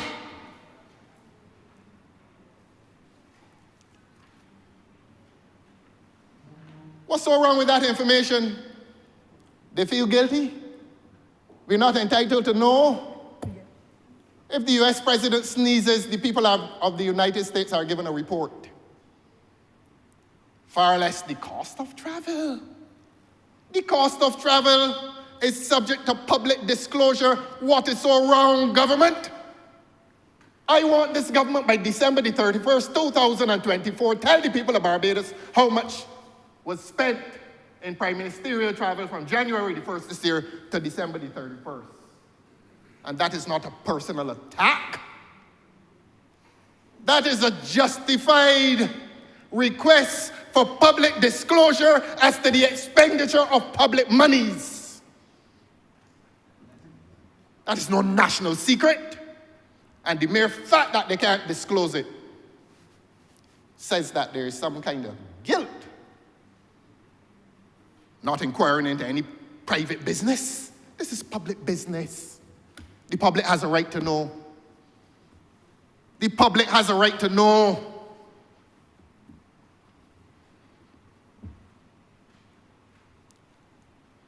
Three, this government claims that one of the priorities in its budget policy is to reduce unemployment by training staff and investing in renewable energy. Investing in renewable energy. And after all the sweet talk about a commitment to renewable energy, this government has not resolved the situation of battery storage to make energy in this country cheaper. And a few weeks ago when I got up in here and said that there seems to be a suspicious relationship between the Barbados government and the sole electricity utility provider, I was personally attacked, and I will not withdraw from that position, that there seems to be a suspicious relationship between the Barbados government and the Barbados Light and Power. And that government remains uncommitted to the question of renewable energy. And if it were so committed, it would have used its power and its influence to hasten the use of batteries for storage as a necessary part of the renewable energy enterprise. Government has done nothing apart from talk sweet. I said a few weeks ago in here that one of the thriving industries in Barbados is sweet talk, and the government seems to be the sole industrialist. Everything is subject to sweet talk. Everything sounds good. But does it feel good? Does it feel good to be poor in this country? Does it feel good to be poor in this country, to be underprivileged in a country where government is living high on the hog? I don't have a problem with the speeches. I don't have a problem with the high lifestyle. But can the country afford a high lifestyle among its government officials at the expense of the poor who can't get 3 meals a day? And for those who don't understand what is going on in this country, let me introduce this government to the reality of what is going on in this country. This is no exercise in gamesmanship. This is about the struggling lives of the people in this country. And I said it a few weeks ago, and I'm going to repeat it, that every member in this parliament, all 30 of us, know of abject poverty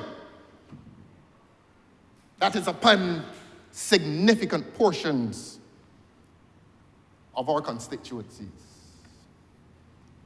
Some will say, well, it is self-inflicted. Others will say it is inflicted by the more objective circumstances of bad government policy. Whatever it is, it exists. Whatever it is, it exists. And government cannot defend its prosperity in a climate and in an environment of severe austerity that visits the lives of too many in this country and the allied social problems of crime. I said a few minutes ago that the greatest and the worst crisis, the worst crisis that has afflicted this country since 1966 is the crisis that this country now experiences, crime, which will affect tourism, and it will affect all aspects of our social life. That when a person above the age of 50 is now invited to an event that begins after 6 o'clock, he says, well, I'm not sure I'm going, including church, because of the fear of this scourge that has now visited the lives of people. Sweet talk.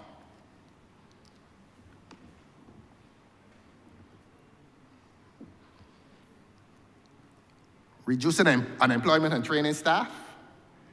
And when they're talking about training staff, ask this government how many consultants. We don't have a Freedom of Information Act in this country as promised by the government, but tell the people of Barbados how many consultants are employed by this government and how much is the wage bill. Tell them. Tell the people of this country how many consultants you have. And what is the wage bill? They're not entitled to know. The people of this country are not entitled to know.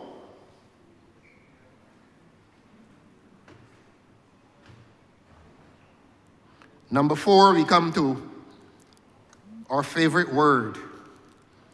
We are strengthening resilience to natural disasters and climate change. Strengthening resilience to natural disasters and climate change. We've borrowed money for that. And I believe the only public disclosure made as to the expenditure of those monies are to be made on government's proudest project, the sewage plant. It was admitted in here that that has been and will be government's biggest investment in this local economy. Sewage.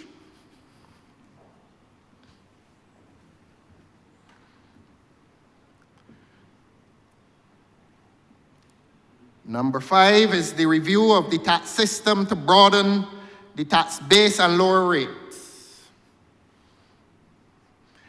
Small wonder that the minister came here this morning and cracked some jokes. Because if the minister had not, in his dialectal expedition, charming as it was, in speaking about how he has no more hair on his head, as if that has some particular appeal to you, Your Honor. If he had not done that, he would have had to explain to the people of Barbados his promise to lower the rates of tax. And the people of this country have been bawling for the last few years, bawling and crying as to the high tax regime within which they live. And there are other countries with a high tax regime, but you see the delivery of services. Canada, England, National Health Service, Canada. You get sick, you're looked after. The Scandinavian countries, who have socialist agendas. A lot of people don't know that. There are many ways in which they have been more socialist than the East.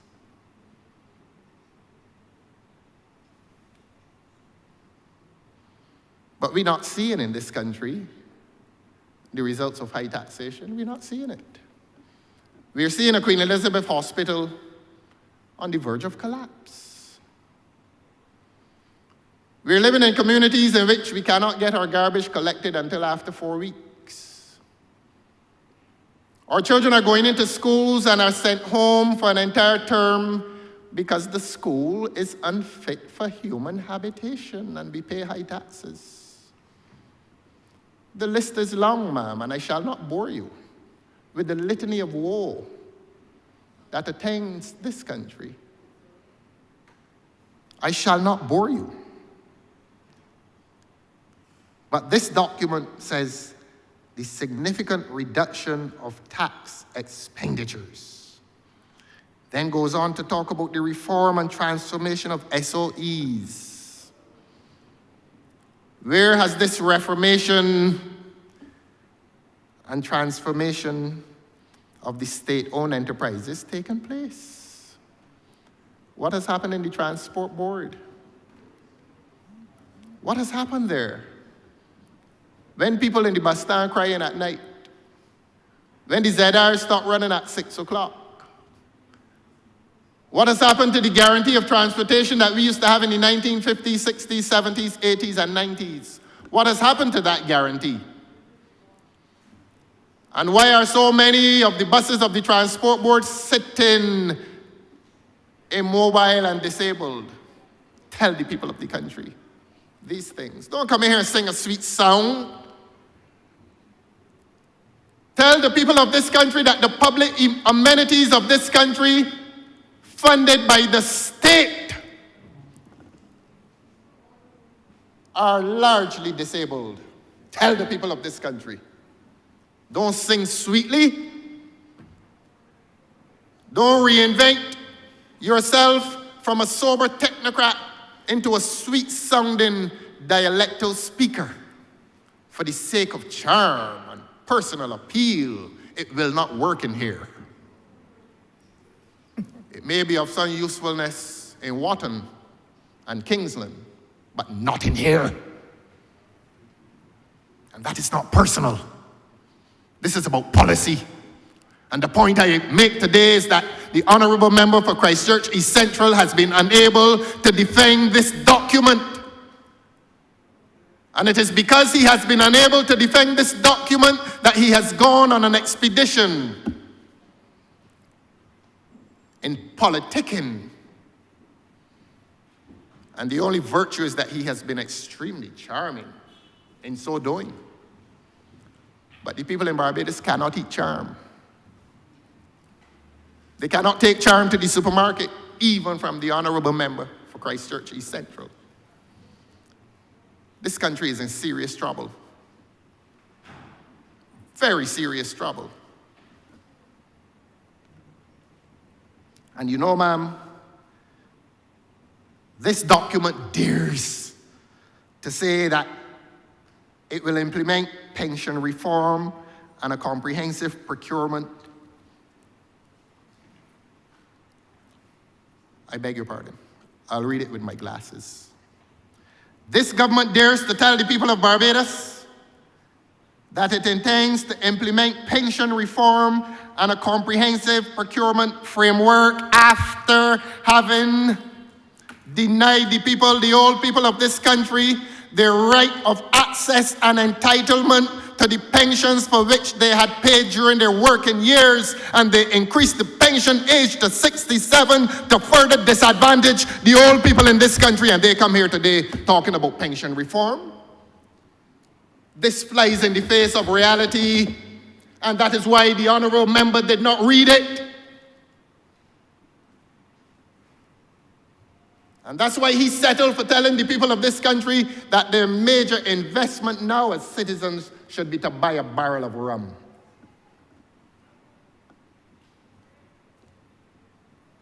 That is the level to which this debate reduced. Buy yourselves a barrel of rum and all will be well in the state of Denmark. A barrel of rum. And he said it. Well, the expert on the standing orders, he may want to say that I'm not entitled to say this, but he said it and he he sat. That's as much as I can say. He said it and he sat. I hope that wherever he is, he's happy.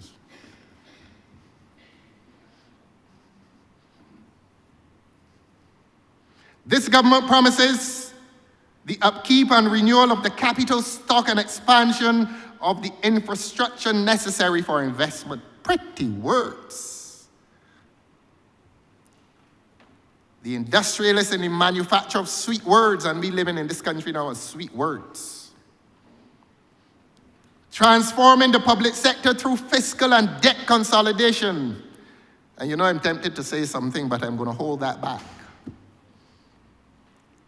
Financial support and the facilitation of innovation and entrepreneurship. Oh, what sweet words.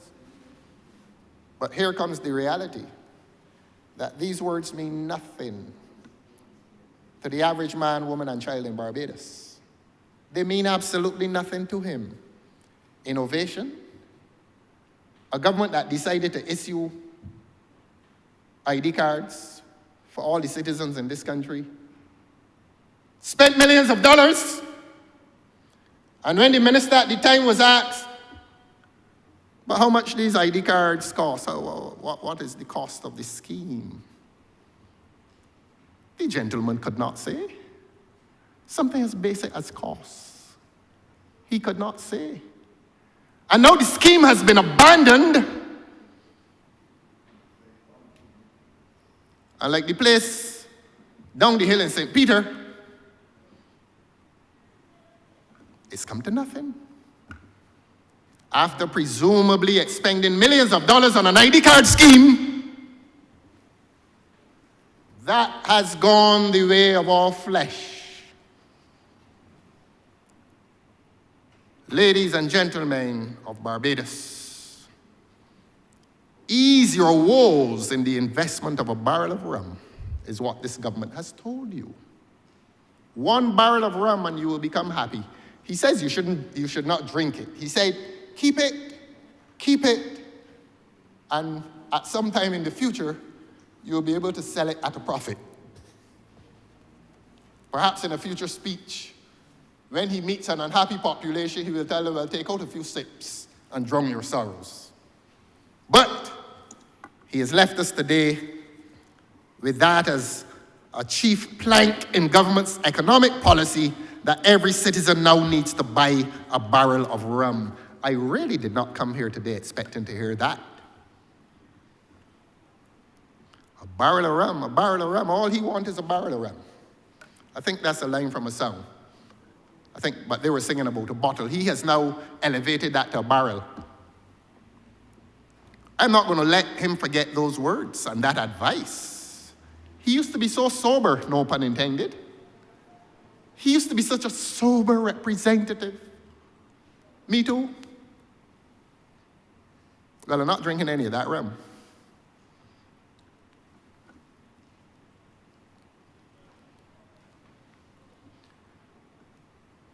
Providing expenditure to facilitate the movement to, and this is in double quotations, to go green.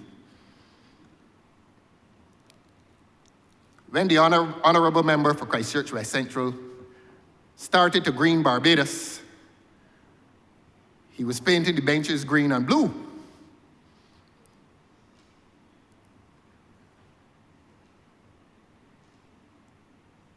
Which is a color compatible with the natural environment. We now live in a country in which someone has issued an edict for the national parks and open spaces to be repainted red. And this is a country going green. This is a government going green. And how do they explain the repainting of benches in the national parks? Not only is it aesthetically jarring to the eye, but it is a wasted expenditure. The honourable member painted those benches green and in some cases blue. And this government is spending additional monies to repaint them. Why is it so important? Why is it so important to a government to paint everything red? You and I know the answer. Your Honor, you and I know the answer. But I have the right of this microphone. You don't. And the country knows. And the country knows that it is not going to work.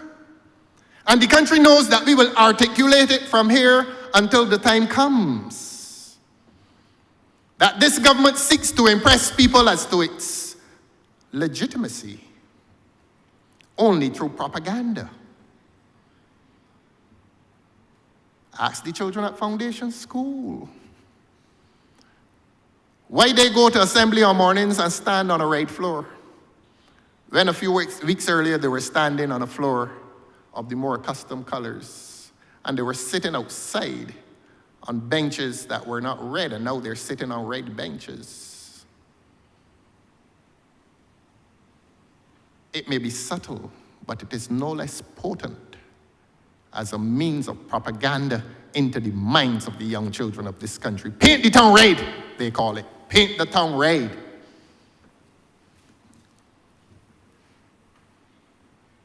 This objective of the government is the one that will make us not laugh, but make us afraid. This government, at the bottom of page 9, tells the people of this country that it will enhance food production and food security.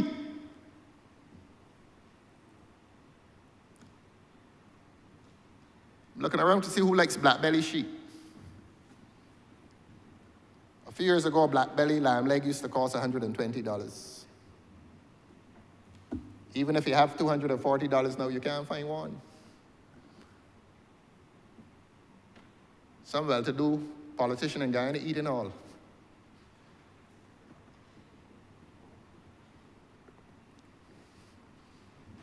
Since 2018, we have never seen supermarket shelves so depleted.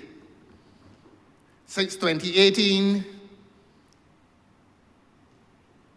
we have, I do not think, experienced a poultry shortage. Since 2018, we have not experienced an egg shortage. Since 2018, we did not have to ask a minister to beg a manufacturer, a producer, on hands and knees, please take 8 cents off that egg. My political life will end if you don't. And they gave sustenance to his political life by taking 8 cents off of an egg. That's what we've come to in Barbados. So that this government cannot, with any credibility, speak of food production and food security, exporting our sheep without explanation, undermining our food security. Our food security is sacrificed at the altar of cement. And I say again, when you're turning agricultural stations into expensive housing units, this government has no credibility on the issue of food security and food production. When the very governor of the central bank a few weeks ago, in his report, said that agriculture is in decline and that the staple called sweet potato, its production was also in decline.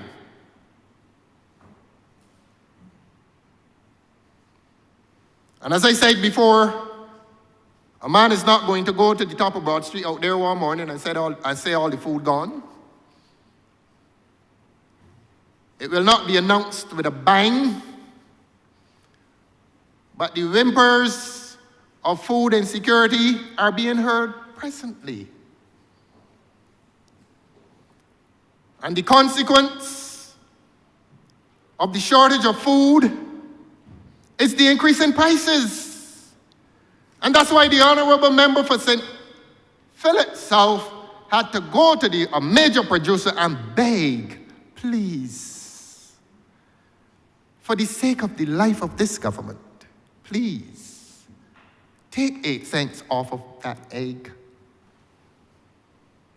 Christmas is coming. Please take 8 cents off that egg. And that is what government in Barbados has become. We're short on food.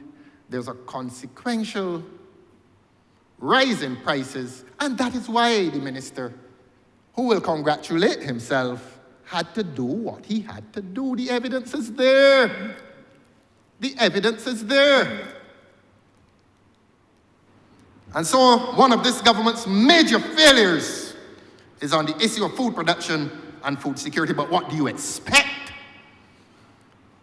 when the honourable member for St. George South tells you that he's going to build 10,000 houses?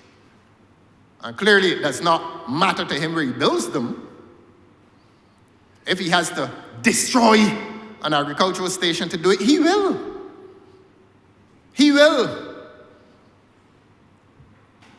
He has a bulldozer, and he is going to push down every agricultural station in Barbados because he wants 10,000 houses. So we come to the, oh, I beg your pardon. Thank you. Madam Deputy Speaker, I really didn't want to raise on a point of order, and I will opt not to, because I know the public is listening and they're realizing every time the member speaks, that he is misleading this chamber as it relates to the Boleyn's project. I don't know what bulldozers can be pushing down agricultural station when almost 30 houses are down there. Others, the foundations are being put up. But that is not why I rose, ma'am. I think the honourable member would appreciate that we have some elderly persons amidst us and persons who obviously are diabetic as well. Sure. Given the time, I would ask if we can pause for perhaps an hour, a shorter period for lunch, if that is good for him as well.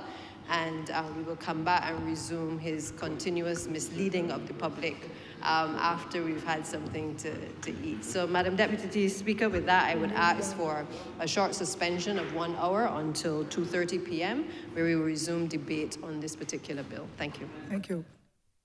Could you accommodate me with 1 hour and 15 minutes? Yes. All right, ma'am, we can go the extra 15 minutes. Thank you. All members, the question is that we don't work for lunch for 1 hour and 15 minutes